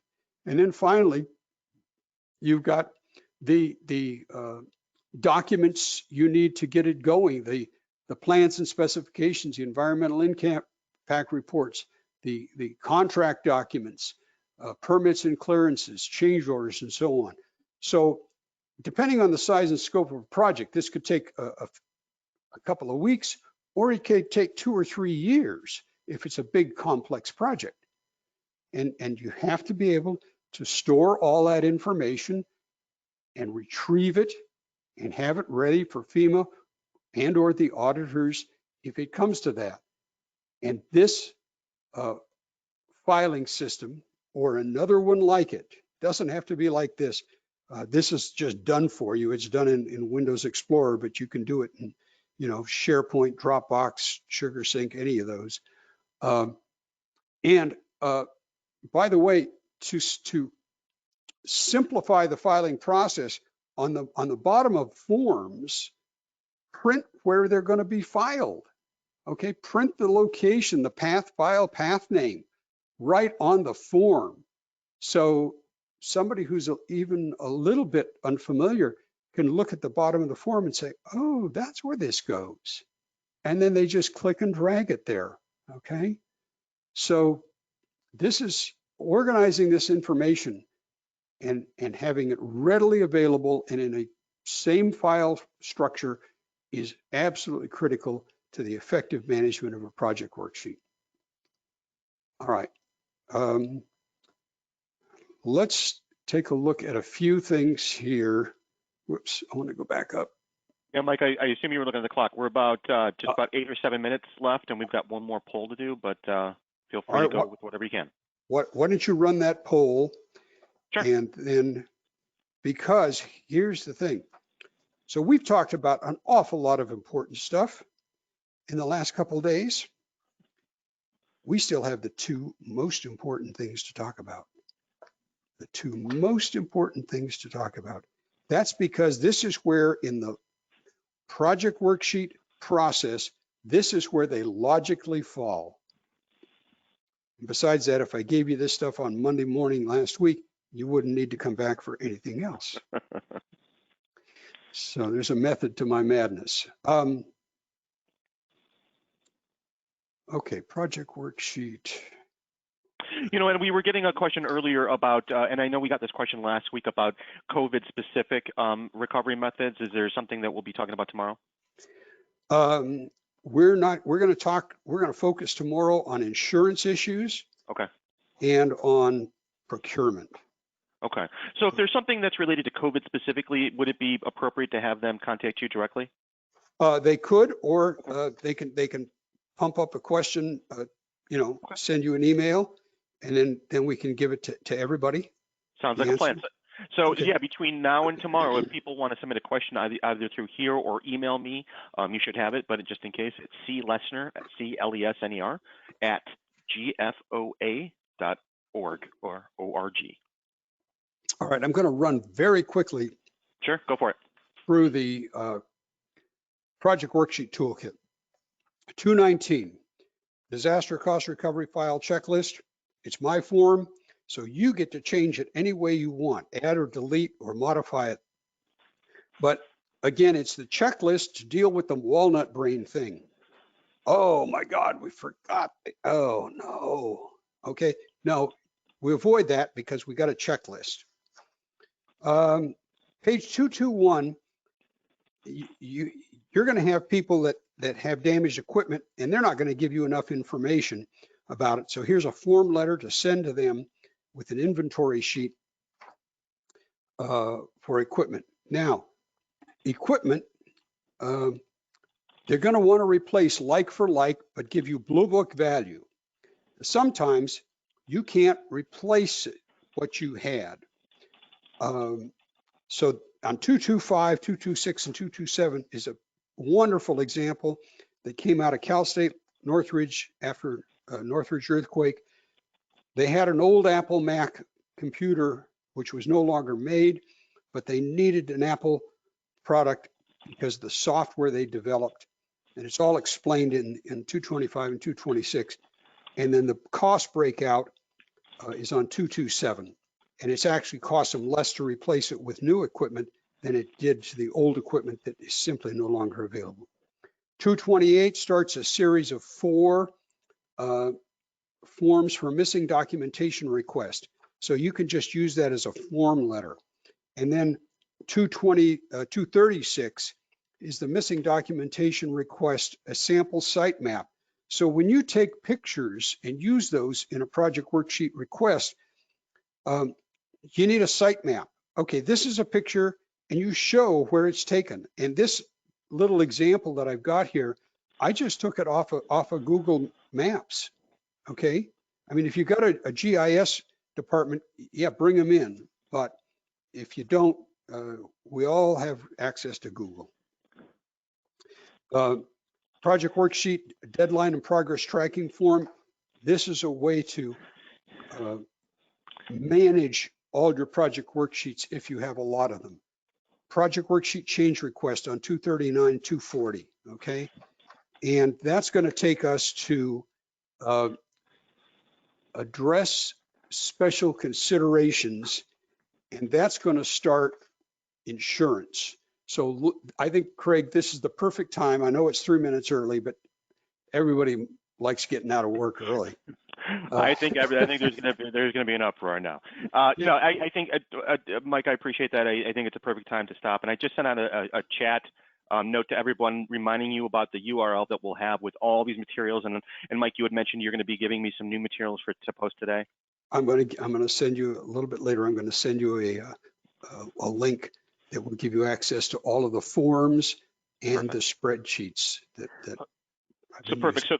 So then what we'll have tomorrow is, or by tomorrow, sometime tonight, is the URL link, which is different than the one I already shared. This will be one that's just ours.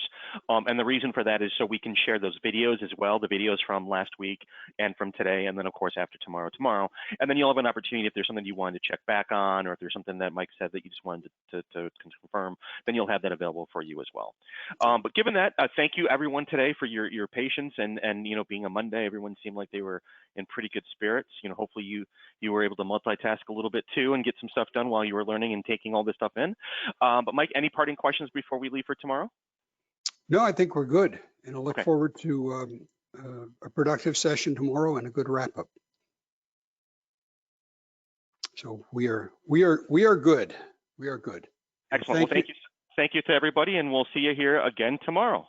Yes, thank you everyone. Take care. Bye-bye.